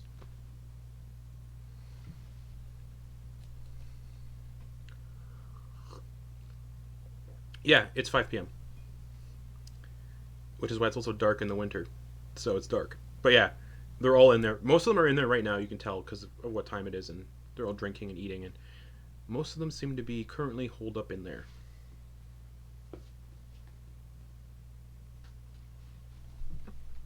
Okay.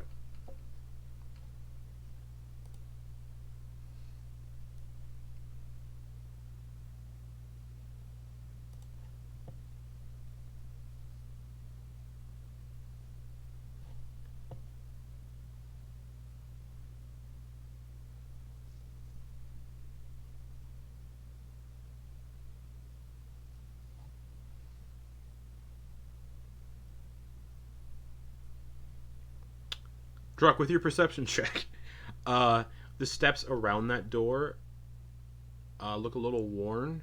Like the floor rather of the door opening and closing, so it looks like it's probably the only entrance.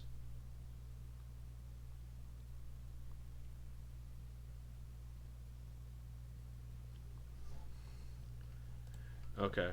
Kenna's gonna stealth towards the door.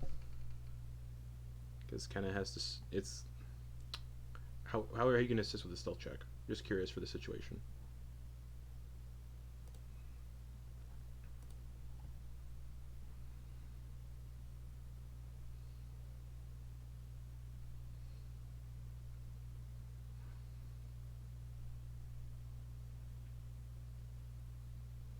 Okay.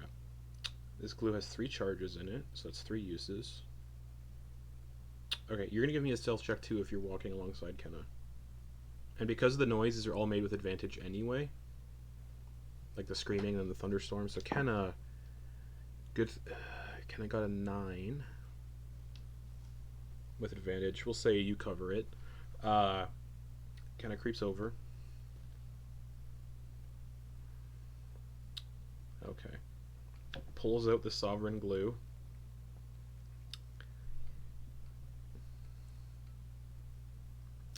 I'm going to say for both doors, this is going to take 2 uses of, so 2 of the 3 charges to use the glue here. And just, it's going to glue,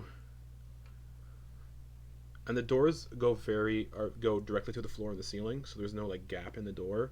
So she's just going to start gluing, or they are, sorry, is going to glue the top of the left door. That's 1 charge through the entirety of that, we'll say that's the entirety of that door. And then the other door. It takes a minute to set. And then it does that, puts the sovereign glue back in their clothes, and starts backing up. And then back to the privy, where you all are. In 2 minutes, because a minute for each, those doors will be sovereign glued shut. No, because she had to do each door separately, and they're big doors. But that's 2 minutes. That's no time at all.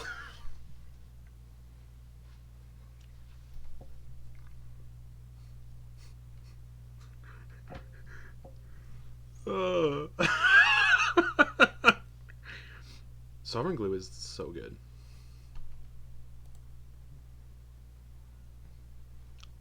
Let's glue this door shut. Do you know what's really funny too? Quoin could have just painted a wall in front of the door. Anyways, no, that would take a long time though. Yeah, correct.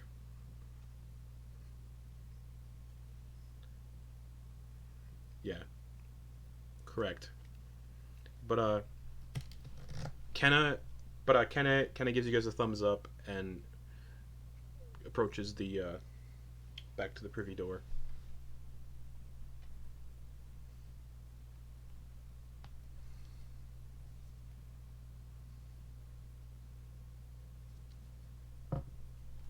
Oh, the double doors at the front that you saw, those look like the entrance. Like when I say the prison, the entrance to this building entirely. So like if you go through those doors, you're outside of the prison, like outside.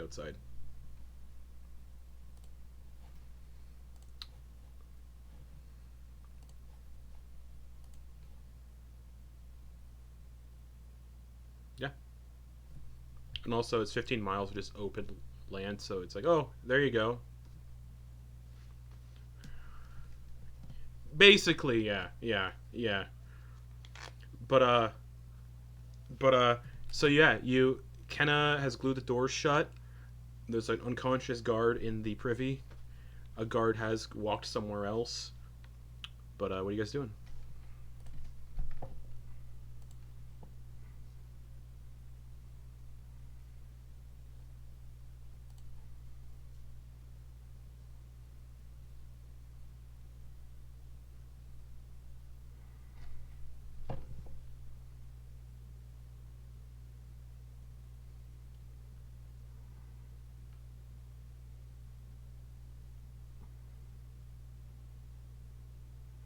Wait, we're gonna split up?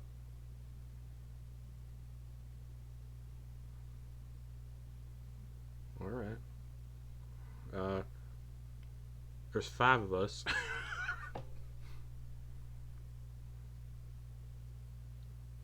Okay.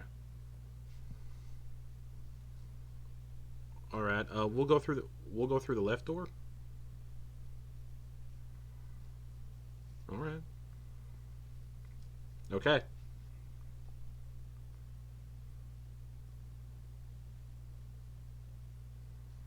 Mm-hmm. Mm-hmm. Okay, you didn't say anything that said cell block. Across from you says living quarters. And then to your right, the double doors that lead out of the building, which is basically the exit of the prison. And then there's 2 single doors right beside that on the to the left and to the right of that door that aren't labeled. Those 3 doors aren't labeled. Yeah, where you can assume where the guards sleep. Yeah.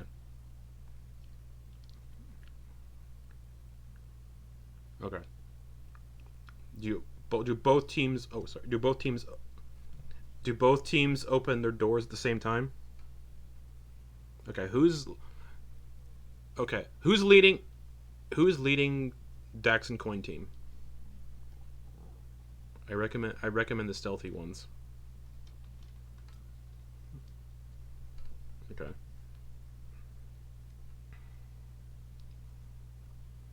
Mhm.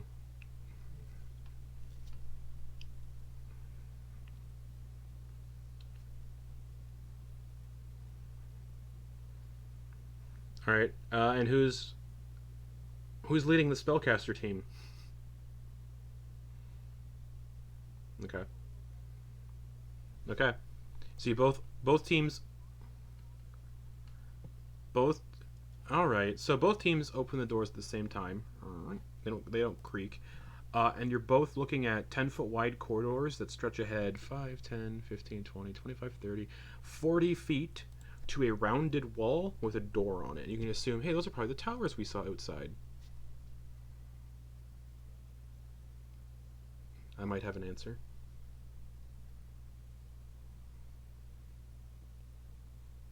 Nope.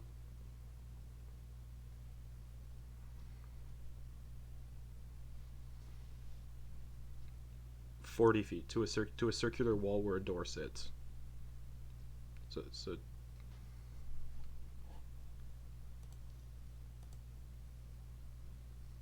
okay. So if you're moving quickly and quietly or quickly, there's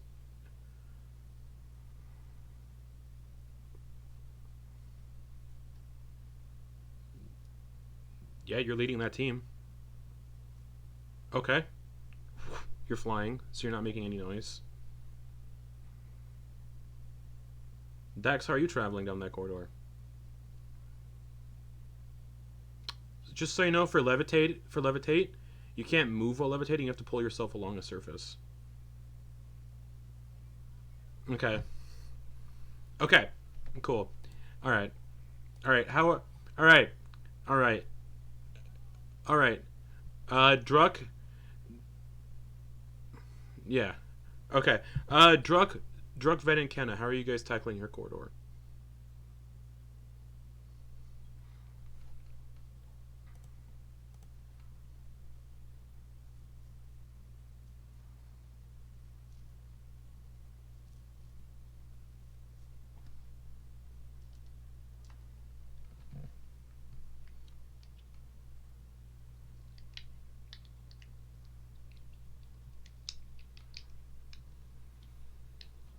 Mm-hmm.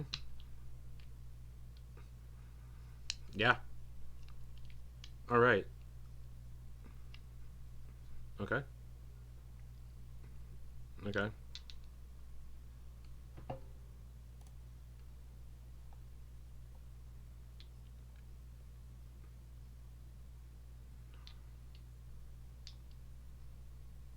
Okay. Okay. Okay. Cool.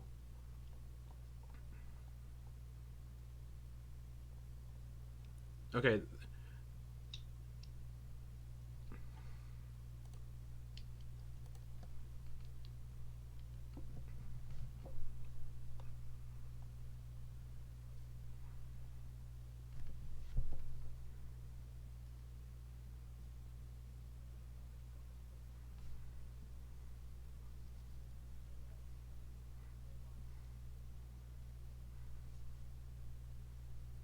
So like diabetes.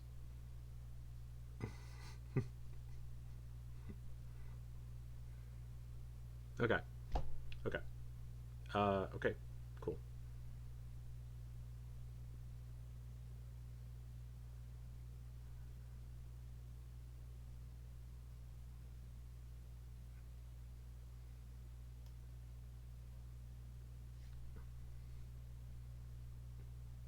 Okay. Also, the ceiling is 15 feet up, just for mental stuff.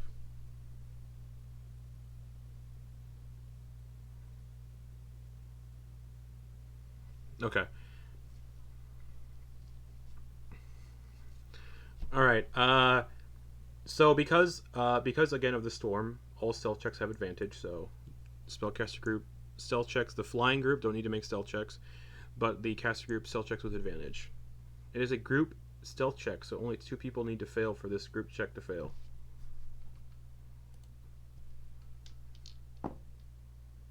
Kenna got a 16.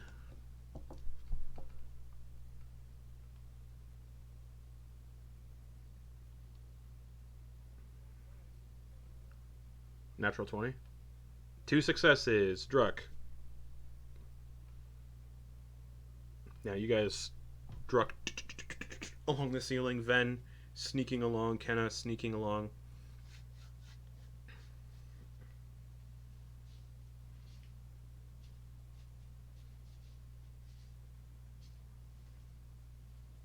Okay.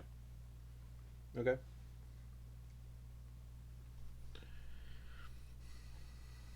Yep. All right. Both teams reach the rounded wall where the door is.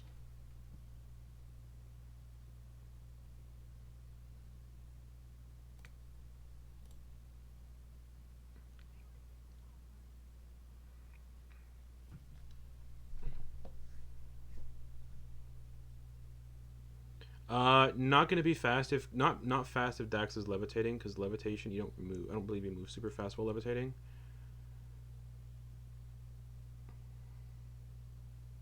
Okay, sure. Okay, so you're moving the same. You're moving the same speed as the other group. You see, so and the corridor is the same length, so you both arrive at the door at the same time. Nope, Dax doesn't. Oh, correct. Yeah, you're the team bottom has 3 has all dark vision.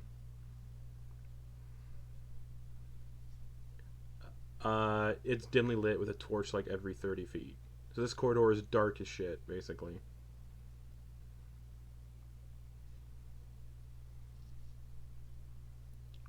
Yeah, you can. Yeah, there's only one. There's only like yeah 2 torches in this corridor, 30 feet in, opposite sides of each other. So you can just poof, they're out. Okay. So this room goes from dimly lit to darkness.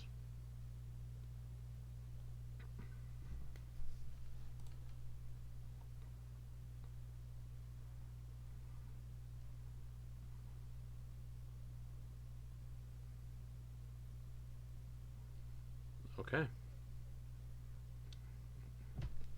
Yeah.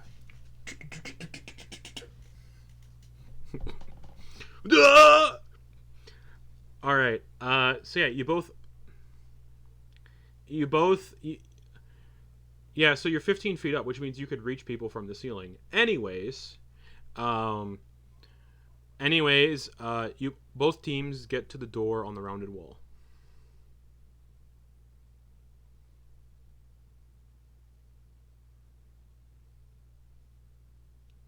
It is not.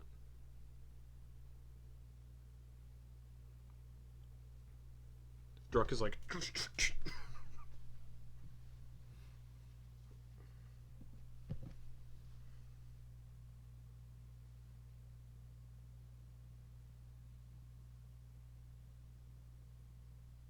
Okay.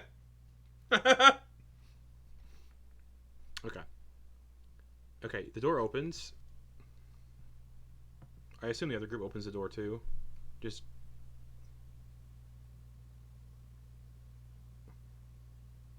Dax is kicking the door open.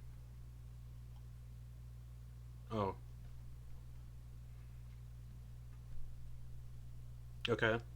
You come to a door. Okay. This would be a perception check with disadvantage because it's storm and there's the constant screaming.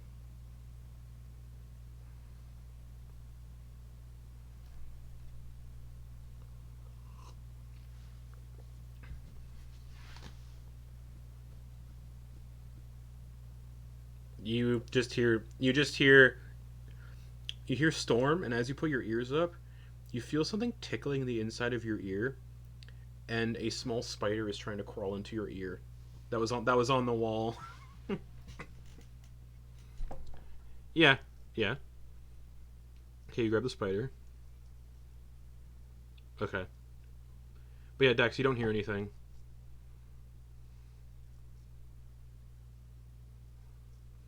Never look up the picture of someone who found a big spider in their headphones. Anyways, so you get to the door.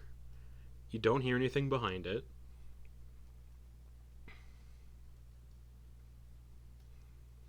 It's yeah.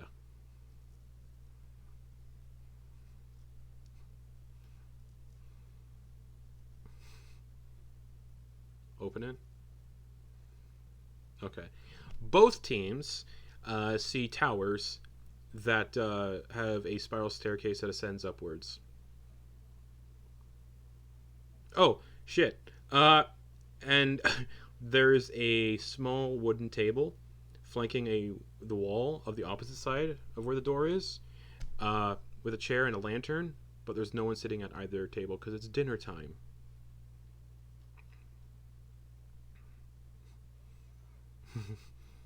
Not yet. It's only been a few minutes, so they're still eating.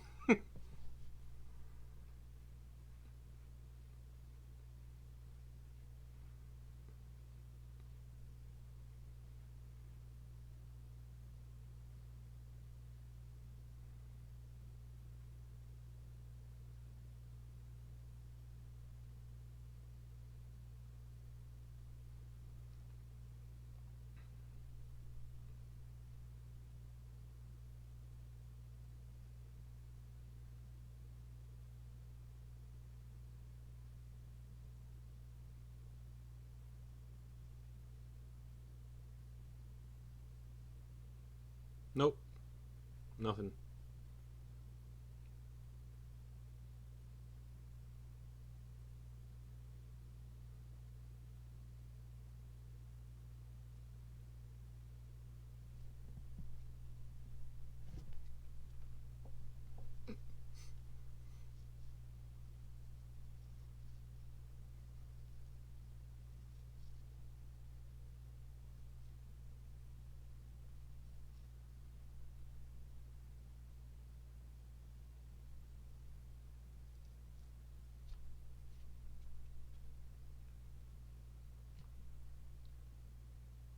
Oh, that would end the spell.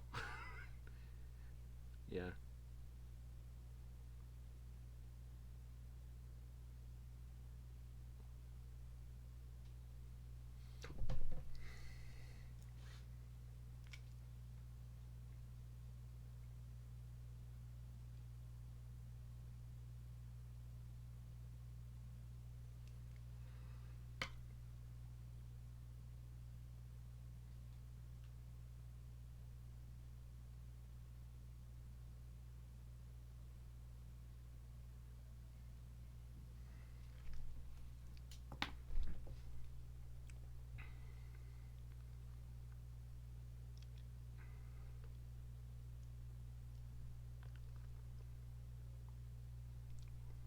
Okay. Uh, and I assume Venice, the torches that you see in this tower, just off, off, off. Okay.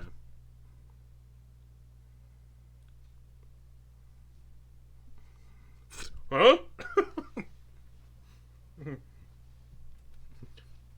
Okay. Okay. Well, the guards you've seen are all humans, which means they don't have dark vision. Ah! Yeah. Okay. Yeah. Okay. Got it. All right. I will assume your team is going through darkness this entire time then.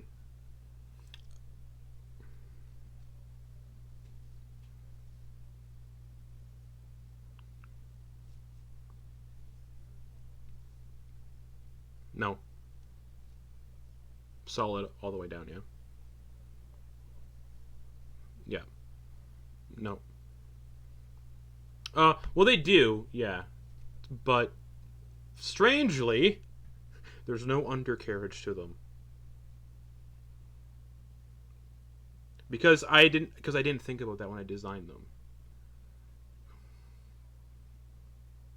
Sure. Yep. Sure. Sure. Correct.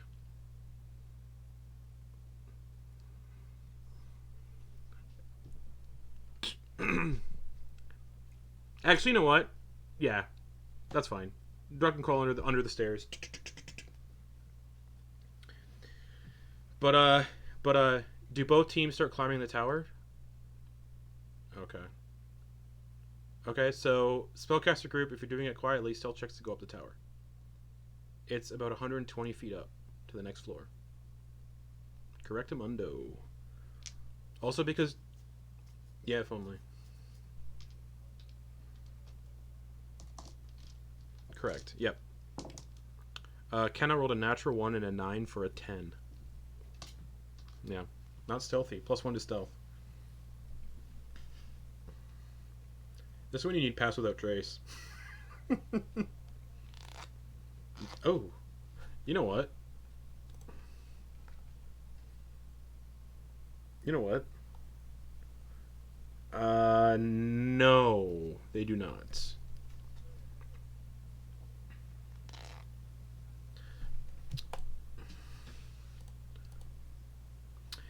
Why does Kenna have 13? Kenna has 13 prepared spells out of 11.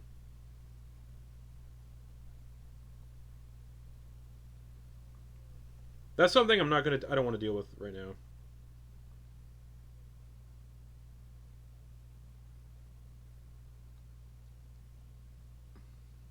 Oh right, so there's extra spells here. All right, I'm gonna unprepare some spells then. That Kenna's never used. We're gonna remove. We'll just say speak with plants for today is gone. And dark vision is gone for today because yeah.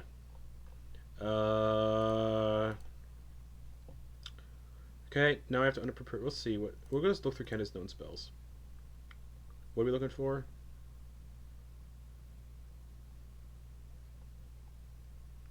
Okay, here we go.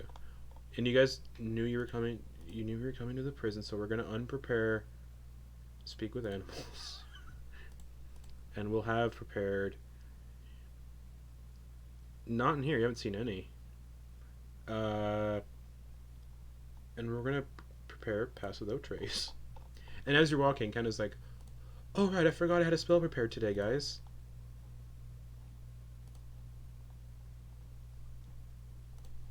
I prepared it, but now I can't find it. What is going on?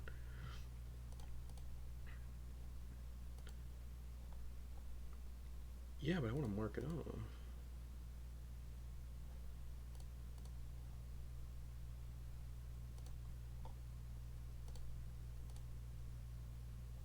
Oh, it's a second level spell. No wonder I'm not finding it. Okay.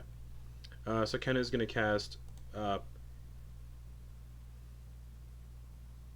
is going to cast Path Without Trace.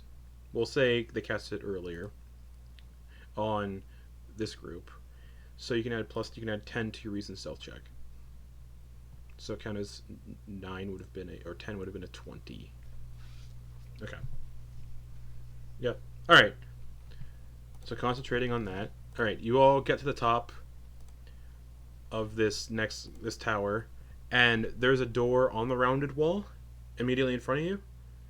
And there's a door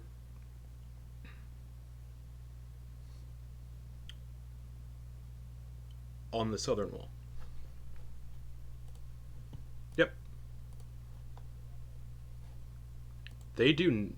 They have shutters, like the little metal sliding shutters. These are metal doors now. Both ways. Oh, yeah, both ways. The shutters are both way. Yeah. And up and at the top here, as you're creeping up, this group, the sneaky group, as you guys are climbing up, desk, oil lantern that's lit, and snoring. And as you kind of get to the top, and you can see somebody guard sleeping at this table. The other group don't have a guard at the top of their tower, and then the staircase continues upwards. And the screaming is loud on this floor.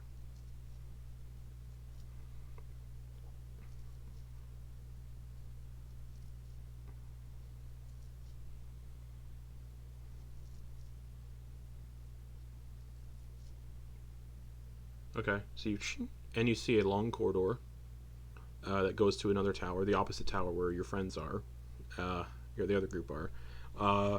And this corridor has 1, 2, 3, 4, 5 cells where you can hear people screaming from. The other door has 1, 2, 3 cells, and again, it's another long corridor that leads to the other tower.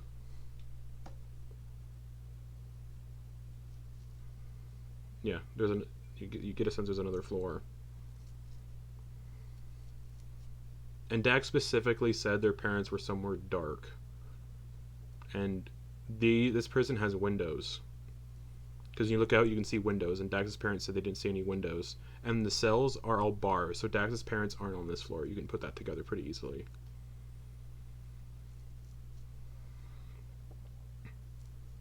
Your group, there's a guard sitting at a table, his oil lantern's lit, and he's passed out.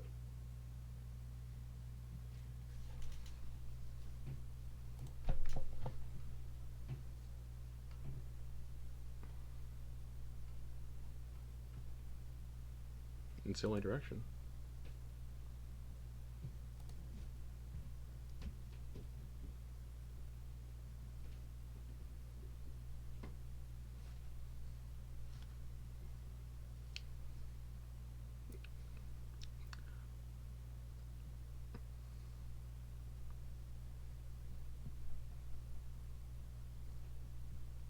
And then kind of just looks at you because you deal the most damage doing it.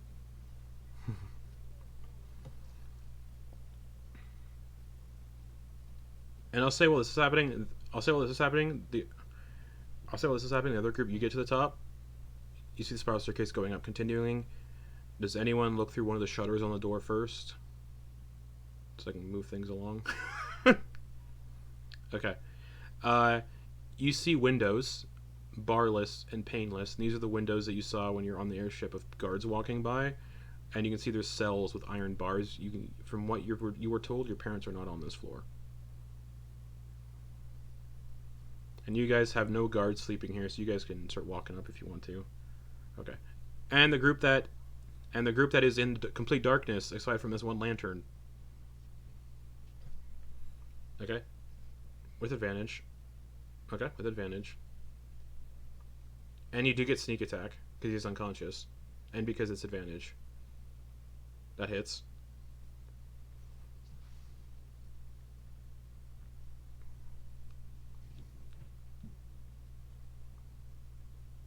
Plus your sneak attack, because you do get sneak attack. Oh. 18. Conk! Snoring stops. The snoring stops. And then just unconscious. There's like a little dent in the helmet. Unconscious. The lantern's still lit. Closed.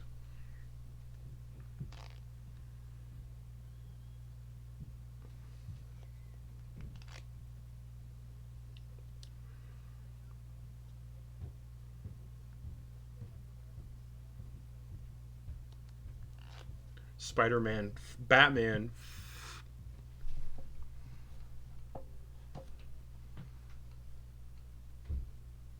Okay. Both groups continuing up the stairs. Okay. Quoin, like I said, Quoin and Dax don't need to make. Oh wait, levitate would be done by now. Levitate doesn't last long.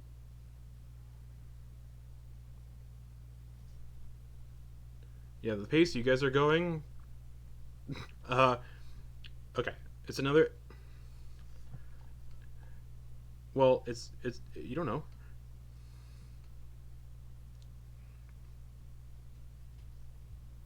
An hour.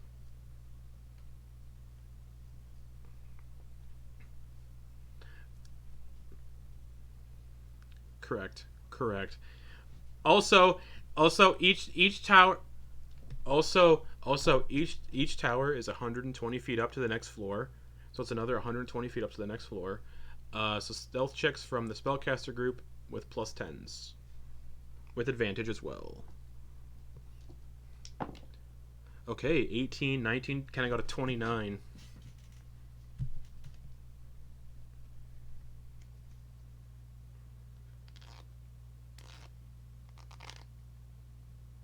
This would be the second time you'd have to cast it, so this would be you'd only have to cast it twice at this point.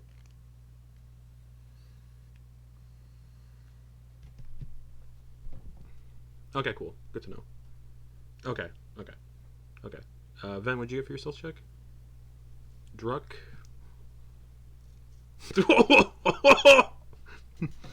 Oh god. Okay. You get to the top. I gotta remember. Okay, yeah. You get to the top. It's the same layout as the previous floor. Same exact layout, with another staircase going upwards. However, this time, Team Quoin and Dax, you can hear the sound of a quill scratching a piece of paper, and you have somebody sitting at a desk here, a guard, writing on a piece of paper, not paying any attention. He's just like this. Full badger helmet on, so it cuts his vision. He's just scratching away on a quill. The other team, nobody on this tower. You peek through the slot just because you did last time. It's the same layout. You know, Dax's parents aren't on this floor. But Quoin and Dax, you have somebody writing a letter, hand in their palm, just scratching away with a quill.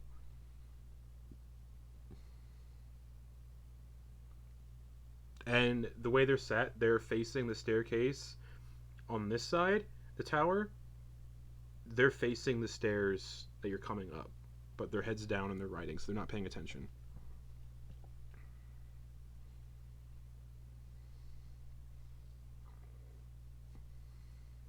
And they also have an oil lantern on their desk, so this room is dimly lit, so Dax can see.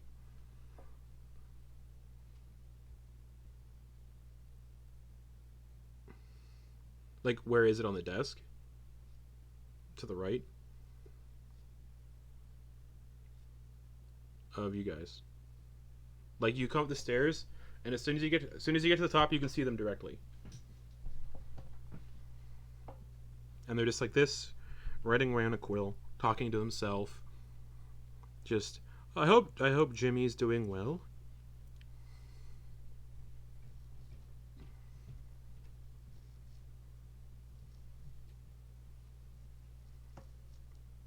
Okay. They are, just so you know, it's magical. It's Dawn's boomerang. Just so you know, Quoin, they are from where you are, 5, 10, 15, 20 feet away, just writing. And they're talking out loud. They write, I hope Jimmy's all right, my love. I hope his illness is doing well. His gout.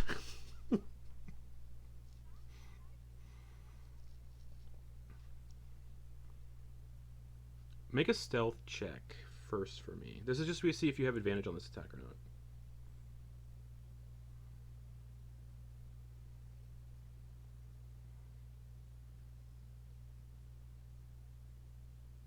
No. You have advantage, but you do have advantage for now because of the storm. So this little kobold hovering in the air pulls out a boomerang. Okay, he's just writing the letter talking about, I hope our son is doing okay. Work here sucks. They're paying us 1 gold a week.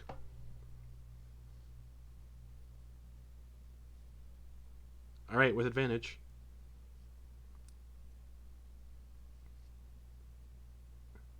Okay.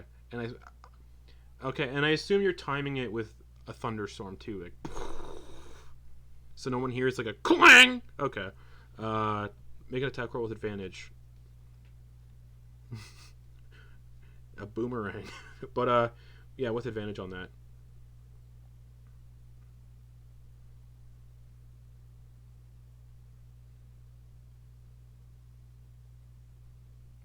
This is my favorite session of the campaign so far, just so everybody knows.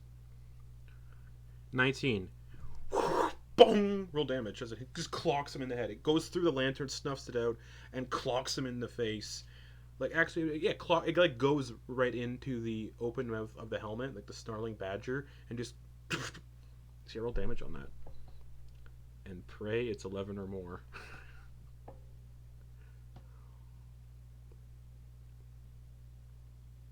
Nine. Blood just oozing. And it... Right. You can only summon only on melee weapons. So it's like... He's like, oh! He looks, his nose is bleeding. He's looking around, panicking. He can't see anything. He's like, but there's fire though. Because, I mean, there's fire in a lantern. True. Okay, alright. So it's dark. He's like, what the fuck was that? And he stands up. He stands up and you can hear the sound. You can hear the sound of... I know, I'm just narrating a scene. We're not an initiative for anything. He stands up. You can hear him drawing a spear off his back. And he's like, who's there? You can hear him walking closer. He's within 10 feet. Hello? He's gonna jab out with the spear in the dark. Okay, with disadvantage, that's a... I gotta pull up a guard stab log. No, he's just jabbing out. Well, he's in the process of jabbing the spear out. So what are you doing?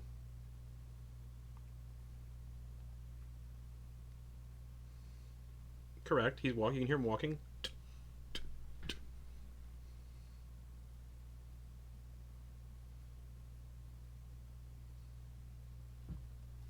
Okay. You take two. You take 2 damage. And make an attack roll. He's walking close. You don't have advantage on this one. Actually, you do, because he's blinded. Because of darkness. He's blinded, so you do have advantage on this one.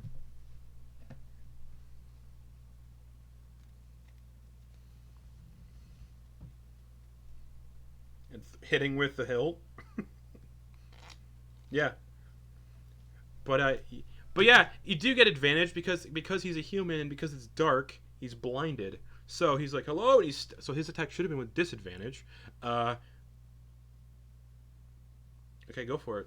Make an attack roll with advantage because he's hits. What'd you roll for? What was the damage for the first attack?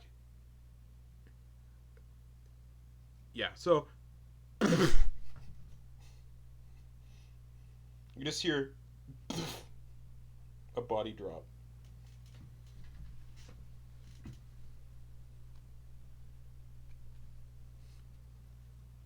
Okay. Okay. And there is another staircase going upwards. It's the same floor as the last one, so you would know that Dax's parents aren't on here. Okay. Does Quoin grab the boomerang again? Because it did not return because it hit the guy in the face. Okay.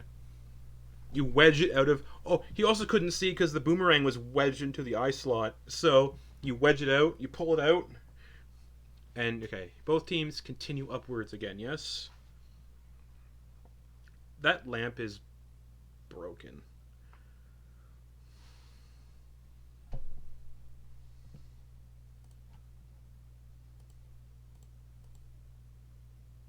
Yeah. That would be expensive. I'll say that would be a little expensive. Okay, you paint another dagger.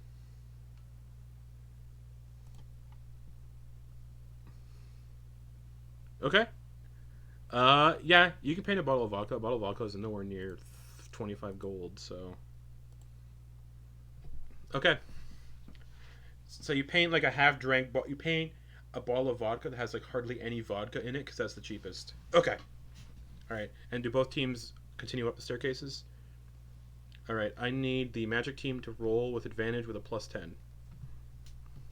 Yep. Ooh. A good thing. Kenna got a 3 and a 16 for a 27 for Kenna. Druck got a 38. 25.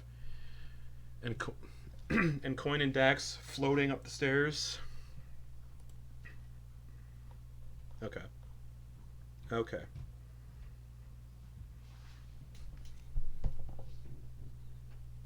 Okay. Okay. You come to the top. There are no more stairs. Each staircase is about 120 feet, so you're pretty high up. There are no more stairs, and there is only one single door on the rounded wall of each tower. Is there a what? No.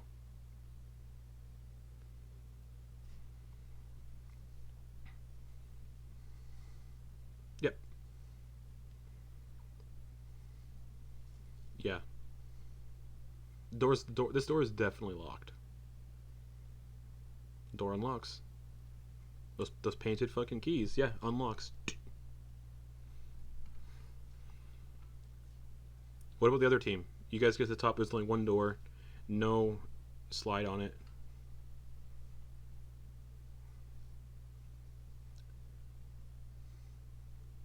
The other team's tower is pitch black because there was a light up here. Snuffed. Correct. Okay. Quoin, your key that you painted works. And you hear it as the lock unlocks. Okay. Does Druck open the door? Okay. So both doors open, and you both are staring at each other from like a long way, like what, 60 feet down the corridor. You're just both looking, or 40 feet down the corridor. You're both looking at each other. Yeah.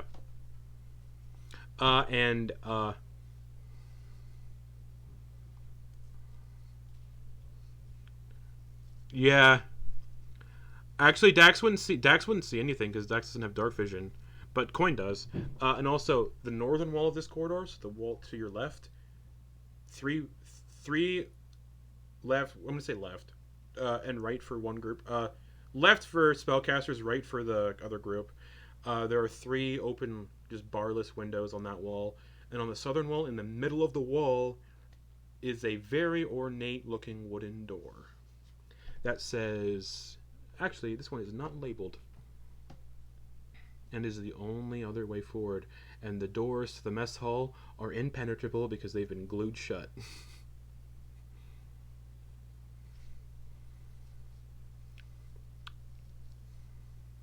You can see Druck scurrying along the ceiling.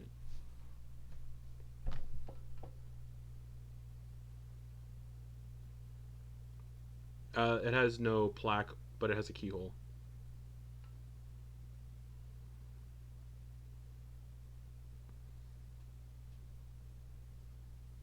Windows. No, the wall behind you has 3 windows that have no bars or any window panes. They're more like arches. Windows without open windows without any bars or window panes. And then you're at the top of the prison, and there's a door on the south wall, and that's it. That is more ornate than the others, more reinforced than the others, and there is a keyhole.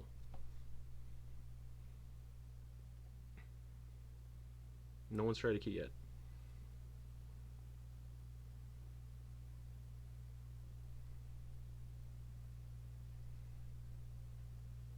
You can see Quoin.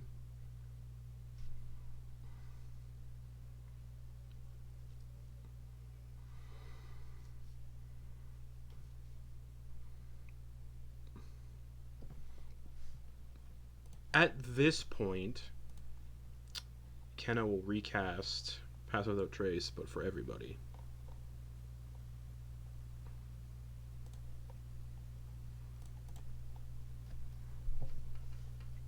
But does anybody try a key on this door?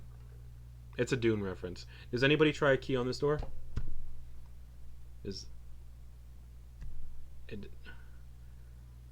The key doesn't fit.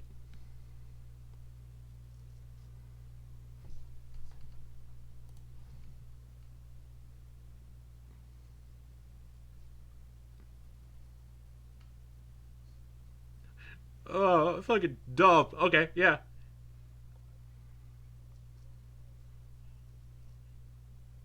So you paint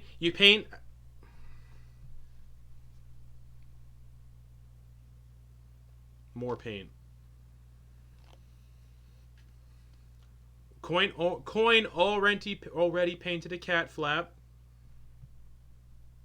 Quoin's the only one that can fit through the cat flap.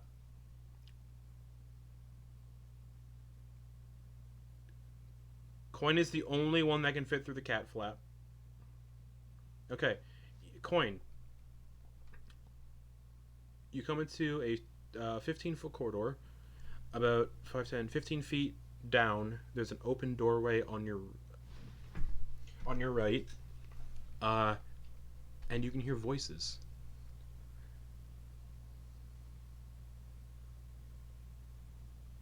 Sleight of hand check because it's not as loud up here for some reason. This is just to see if you can open the door quietly. You have to unlock it and open it. Yeah?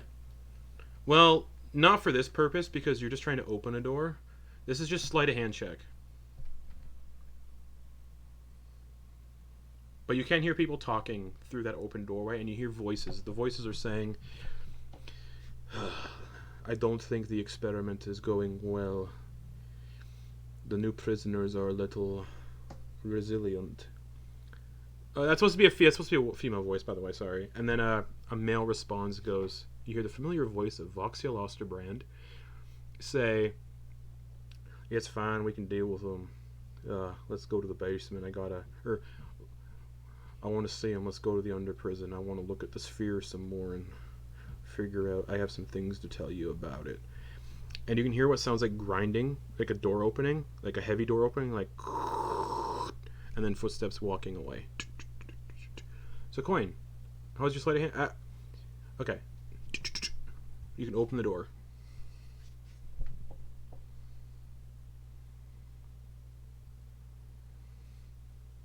Experimenting and something about a sphere. You heard a female voice talking, and then you heard Voxiel's talking about, I want to see the sphere and yada yada. Nope.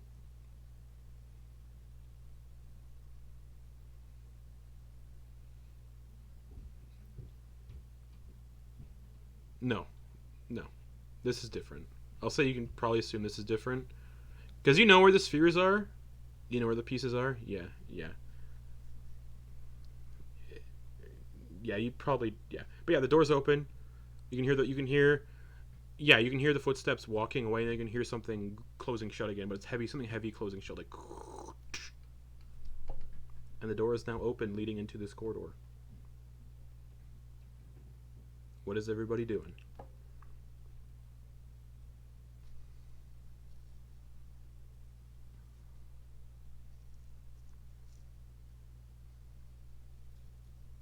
No, they're long gone.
From through the storm, in the gap in the storm, you hear,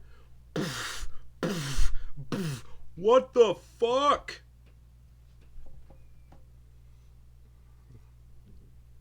Do you close the door behind you? Okay, the kitty flap is still cat flap. Okay, do you go through the open archway on the right wall?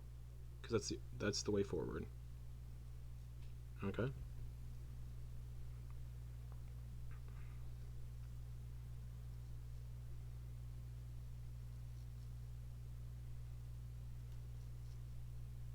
Doing it quietly. Stealth checks with advantage because of the storm, and everybody gets plus 10. 29 for Kenna. Okay. Okay. Okay.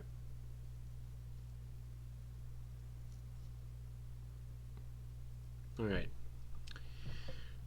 You creep into the through the open doorway. There isn't a door, just a doorway, and you see large bookcases flank the walls of this large office. And in the southwestern corner of the room is a large wooden desk covered in a beautiful green tapestry and a small oil writing lamp, and a small pot filled with a variety of feathered quills made from tropical birds. In the northwestern corner of the room is a globe of the world of Del Nasra, and beside the globe is a large stone fireplace set with an iron grill where coals are currently burning. A large bearskin rug rests on the floor in front of the desk. Behind the desk is a large glass window that overlooks the cliffside and churning ocean about 300 feet, or it'd be more than 300 feet down. Churning ocean pretty far down. Oh no, it'd be about 300 feet. Um, at the base of the, it'd be about that, yeah. At the base of the desk is a small iron-bound chest which is locked. And Quoin, you heard something open in here, and people descending, but you don't see any doors or anything. What is everybody doing in this room? I'm gonna go one by one so we can figure out what everybody's doing in this room. Ven, you doing anything in this room?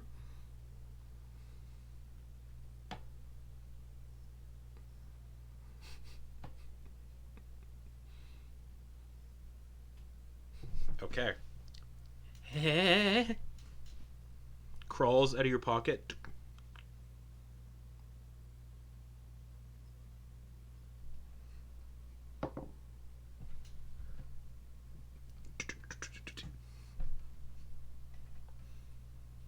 Dax, you've seen this before. A little golden ball with wings. Dax, Brittany wasn't here for it, but it's a little golden ball with wings and a single eye. It's a Modron. Fen has it as familiar. Anyways, yeah. Crawls up onto your shoulder.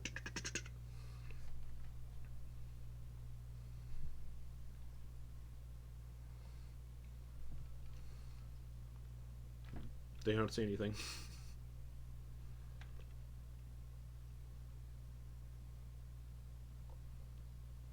Well, nothing invisible.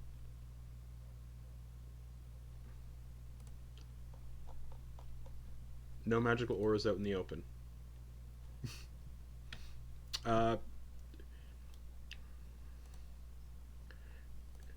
Kenna's gonna ritually cast. Yeah, it's true. Kenna's gonna ritually cast detect magic. What's Quoin doing? Yeah, like a grinding noise of like a heavy door being opened, but you can't pinpoint where in the room.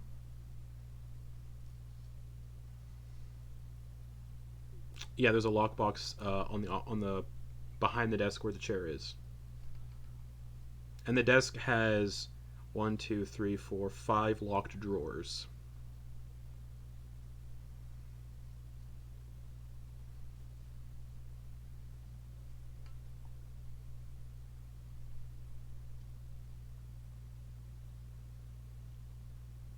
Okay, you flip the bearskin rug. There's nothing under it, and it's not a rug of smothering either.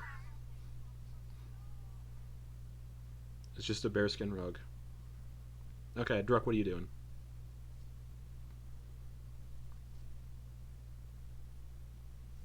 Ken is in the process of casting detect magic, so they're focusing on that. Yeah, of course you can. Yeah.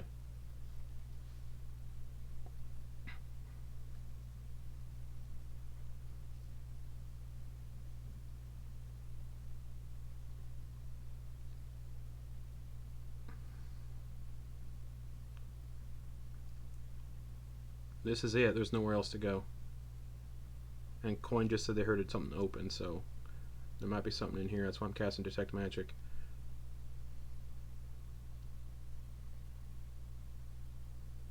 Mm-hmm.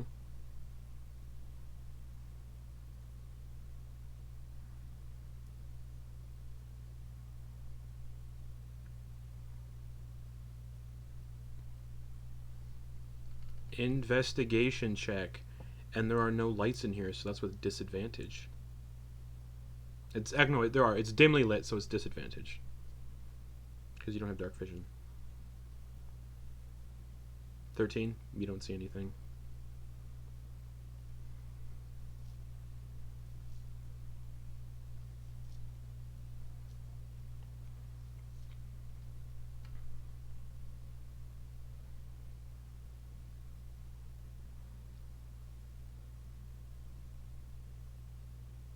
Yeah. So, Dax, out of the two numbers you rolled, what was the higher number? Okay. Still don't see anything. Mm-hmm. Detect magic. We'll say detect magic at this point. Flares. Van, there's something magical in the desk in one of the drawers. Oh wait, maybe not. Hold on. Nope. Yeah. Um, Small upper drawer on the rat side. It's locked. So there's all the drawers on the desk are locked, and then there's a iron lockbox in front of the desk at the back beside the chair that is also locked. There's 6 locked things in this room.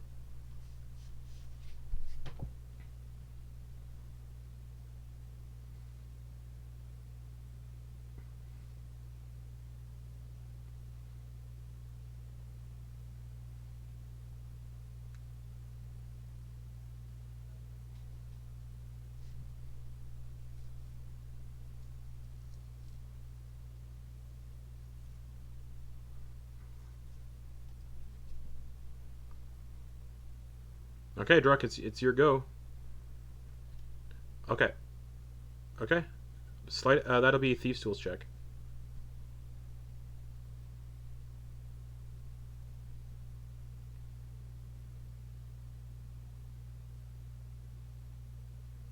21. You hear the lock unlock.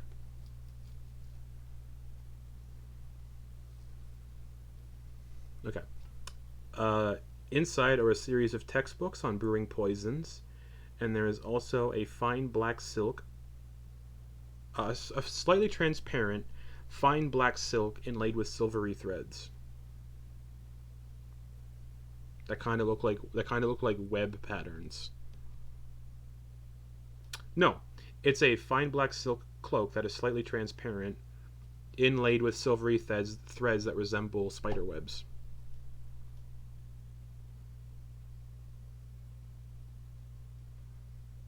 So there's that cloak, and then there's a series of textbooks on brewing poisons, but it's written in Elvish.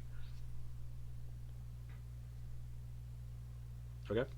There are 4 more drawers on the 1, 2, 3, 4 more drawers on the desk and the lockbox. You have small upper drawer left, large lower drawer left, middle upper drawer, and then the large lower drawer on the right.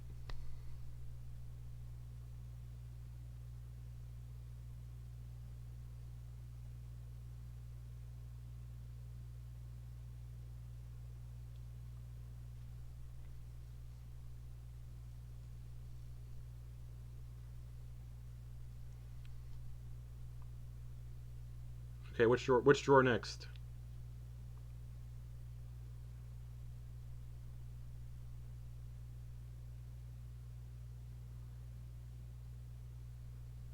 Okay.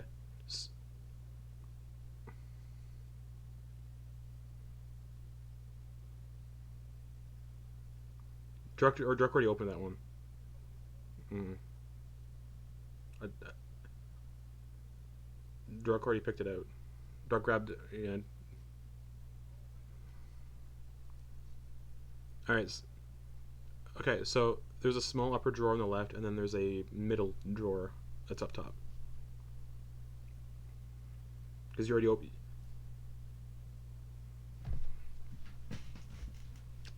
Yeah, you just opened the upper drawer on the right, so you have the left and the middle one left up here on the top. Okay, same thing. Thieves' tools.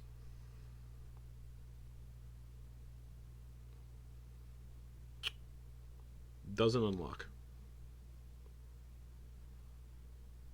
Okay. Okay. Okay.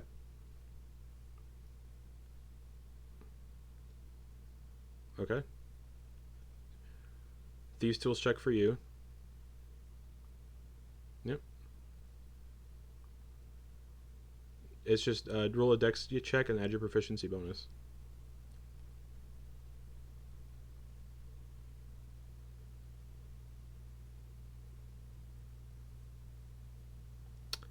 You open it up, the middle one.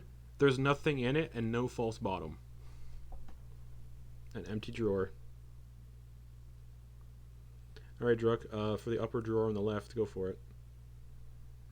Ven, you doing anything else while this is going on?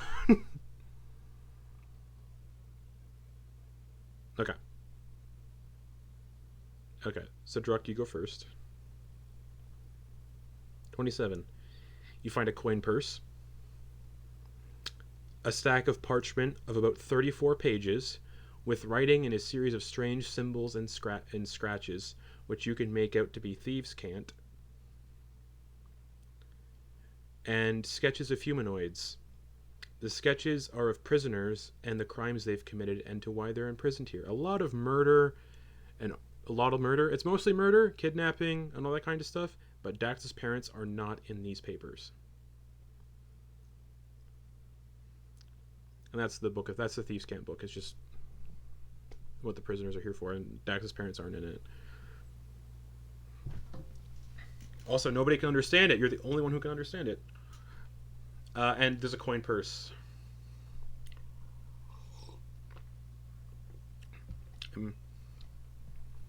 250 gold.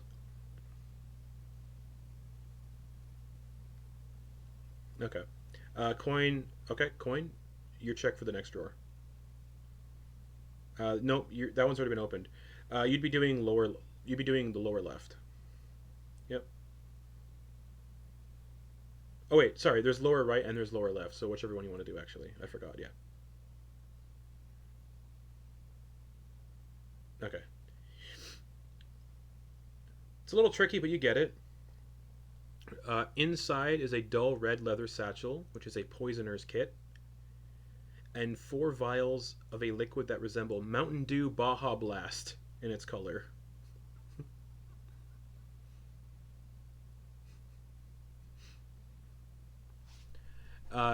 Ken is gonna walk over and go, don't drink that. Hold on a second. I'm letting Kenna investigate this potion without drinking it. That's truth serum. Don't drink it. No, it's truth serum. You'll say any secret you have. Don't drink it. And that's all that's in it. Poisoner's kit and 4 vials of truth serum, which you can find on D&D Beyond, in case anyone wants to take those. Then your identify check or spell. That's the name of it. It's very thematic of basically it's so funny that this is it's so funny that you cast a spell on Druck. This fine garment is made of black silk interwoven with faint silvery threads. While wearing it, you gain the following benefits. It requires attunement. It is a cloak, so you can only wear 1 cloak at a time. You have resistance to poison damage. You have a climbing speed equal to your walking speed. You can move up, down, and across vertical surfaces and upside down on ceilings while leaving your hands free.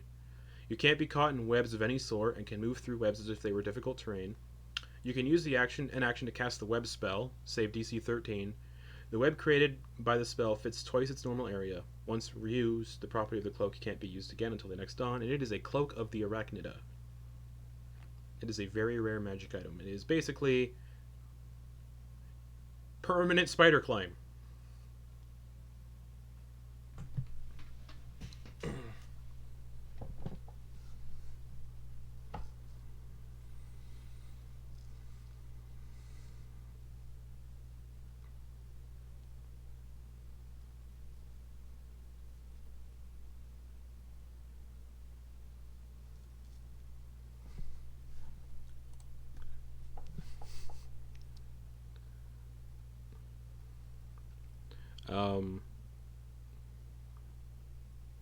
There's one more drawer and then the lockbox. So Druck on the door or the lockbox. Okay. Okay, Druck. We're gonna go coin first, actually, because the lockbox has a lot of stuff in it. If that gets opened, coin. Go for it.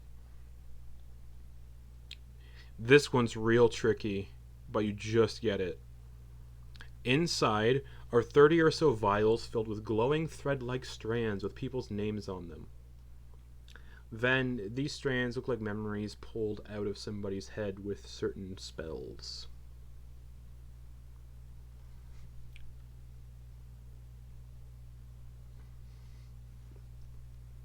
And Druck, your Thieves' Tools check for the chest slash lockbox. You open it with ease. Inside is a small unlocked iron lockbox, a jade circlet embedded with 3 diamonds. The smallest diamond is 300 gold, the medium-sized diamond is 500, and the largest of the diamonds is 1,000 gold. And a raised dead and a resurrection one. And no, and there's also like a small iron lockbox in the chest that isn't locked.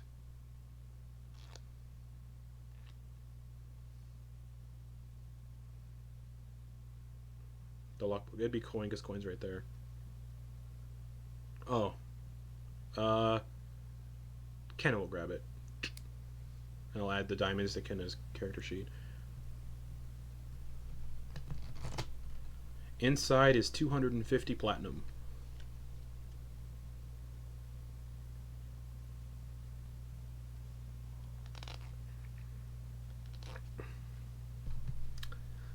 Is anyone investigating the room? Because Quoin, you still heard the Alright. Alright.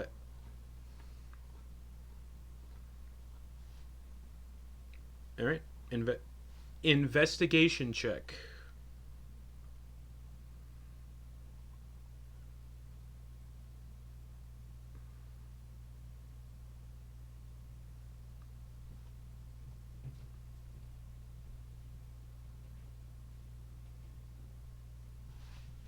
Yeah, you don't find it. You don't find anything.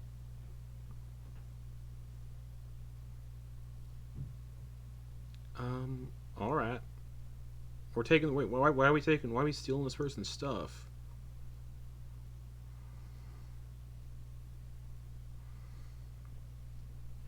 I'll take one. I don't want to make it seem like people were here, you know what I mean? I don't know. I am taking the diamonds off this thing, though. Alright, yeah. Alright.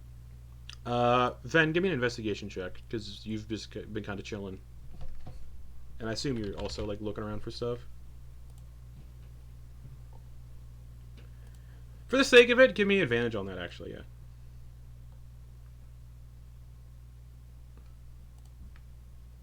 Dirty 20. Okay. That globe in the corner looks real weird. The only thing no one's checked out yet. Okay. With the with True Sight, you can see handprints on it, and that it looks like it's been spun, like people spin it.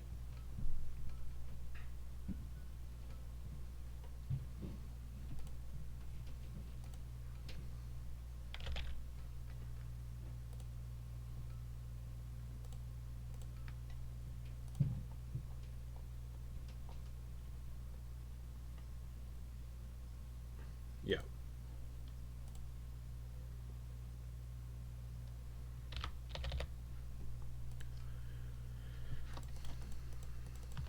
Okay.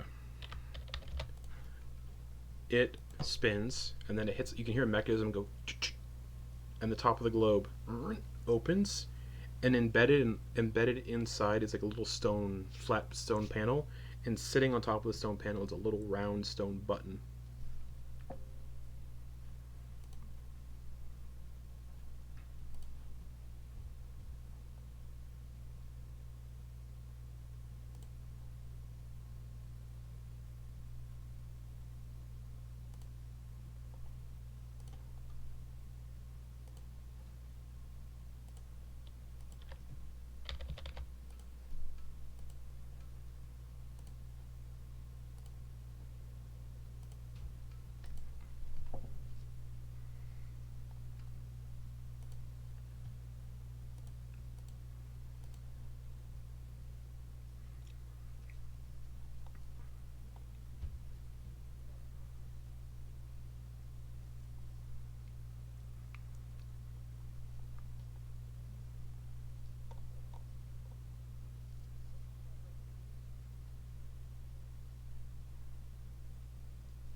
Ah! The voices!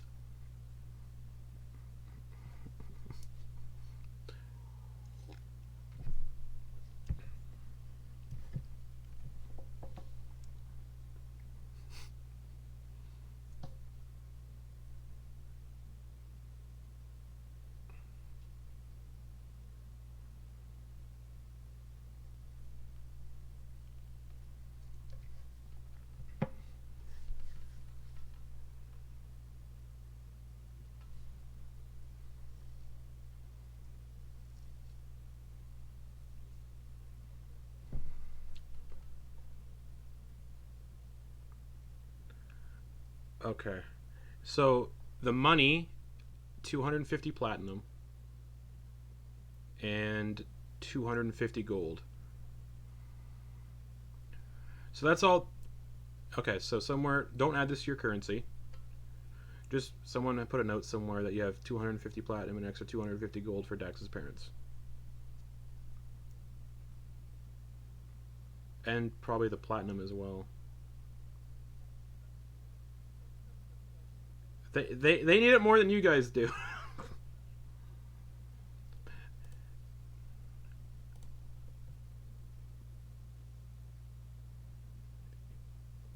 It's about 2,500 gold, isn't it? Yeah.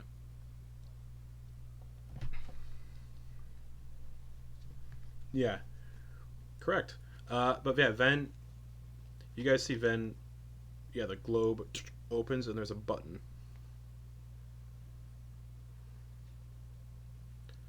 Yeah, I'm still concentrating on Pass Without Trace, so.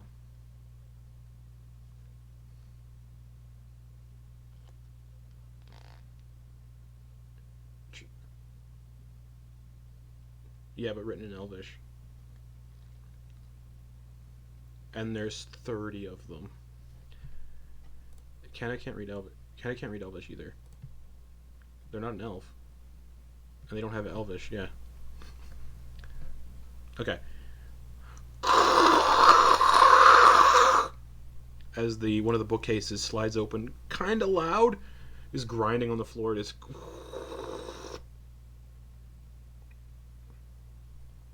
And a staircase descends downwards that is brightly lit with torches.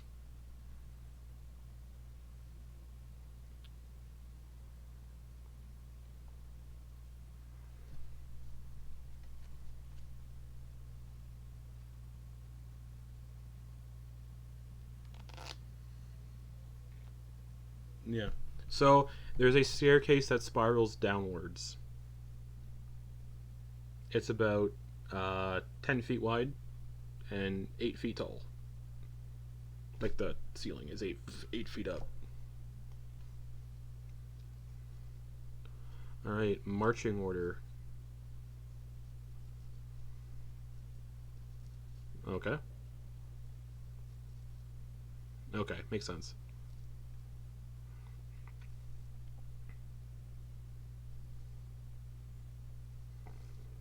All right. Who's behind Quoin?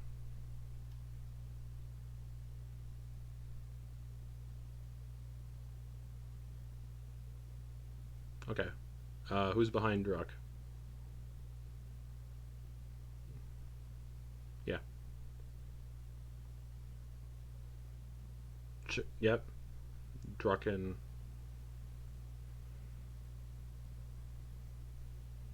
Okay. All right.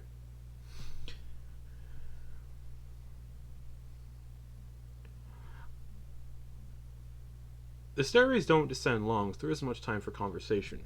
But descending the stairs, Dax and Ven specifically hear cacophonous whispering. It doesn't sound like it's in your head, but out loud, and it says, I hunger. Feed. The whispers seem to be coming from somewhere at the bottom of these stairs, and seems like an amalgam of many voices speaking at once. But certain voices stand out, and these voices are hostile, but also familiar and incredibly personal. Fen. The familiar voice of your father can be heard among the cacophony, along with the sound of cannon fire and the smell of blood, gunpowder, and the ocean air. The voice speaks softly to you. Why weren't you on the boat that day? I could have used you. Your father's voice is then washed away with the sound of the roaring tides and the sound of your mother's wailing cries before you only hear the cacophony again. As for you, Dax, you smell blood and hear the thong of a bowstring, and then a searing hot pain in your throat. A familiar voice fills your mind. You should have stayed out of her way the first time, Dax. More searing hot pain fills your throat, and the muffled voice of Thranazart fills your mind. The smell of blood fills your nose once more, and the pulse is hard in your ears. A vision pierces your mind. A Goliath, adorned in plate armor resembling that of an Illithid, wielding a familiar-looking axe, Mind Carver, striding into some sort of encampment, filled with bandits and ogres. Another voice enters your mind. Take your vengeance, my champion. The voice of Ubelike. The vision fades, and all you can hear is the sound of screams and the smell of fire. Suddenly, you feel a sensation of being submerged in briny water as something slithers into your ear. But it's not your ear. Something is crawling into Jacoby's ear, yet you feel it. Jacoby lets out a deafening scream as this occurs, before his body twists, breaks, and forms into a mind flayer. The familiar voices and sensations fade, and you too, Dax, hear only the cacophony.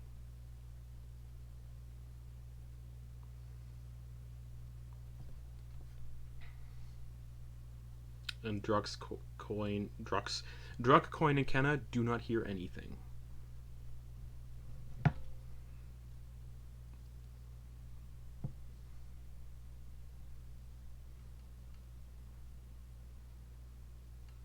They seem.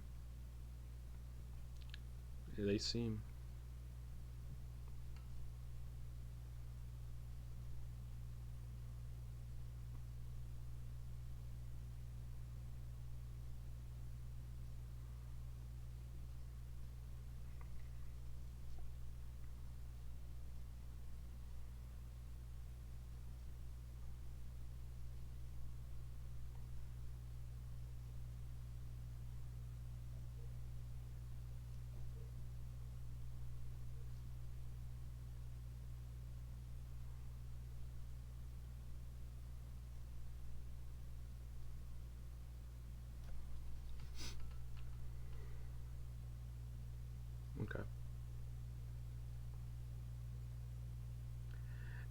As you reach the bottom of the stairs, you come to a round, open chamber dimly lit by sconces all along the walls, and in the center of the room is a 30-foot diameter sphere of smooth, black rock.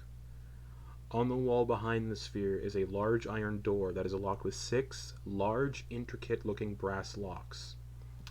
The sphere is held aloft by a large pair of metal hands of black iron, kind of like this. The whispers seem to be coming from the sphere, and as you're all looking at the sphere, Ven, you don't see any people, but Ven, you feel Ven, does a 14 hit?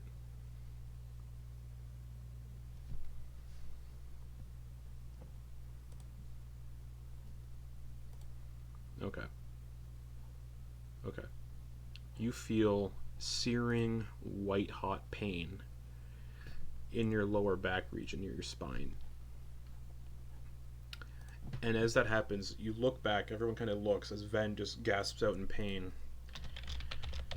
And the invisible form having hidden in an alcove, hearing the door open essentially, because it was loud. Standing behind Ven is a halfling, Voxiel Osterbrand, with a letter opener jabbed into Ven's lower back. And Ven, you take 6 piercing damage and 13 poison damage and 4 sneak attack damage. And as you look back and there's a figure, Voxiel Osterbrand, standing behind you, letter opener, like a silver letter opener, jammed into your lower back, and he says, "Welcome to the fun." And that's where we're going to end the session for the week.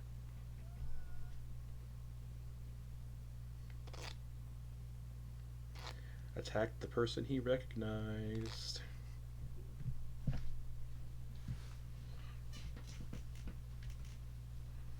He's seen Ven around town, and Ven's seen him around town. And you guys all saw him in the warehouse in the capital. No,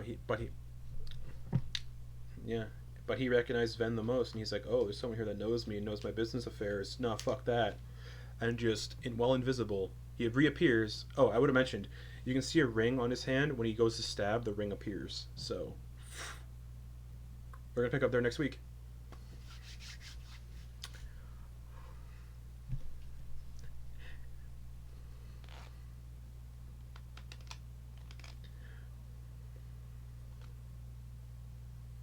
Yeah. There's a door behind this sphere with 6 intricate locks on it. But we'll pick up there next week. So you know what? I'll show you guys the battle map. And then I'll say that's it for the week. Hold on.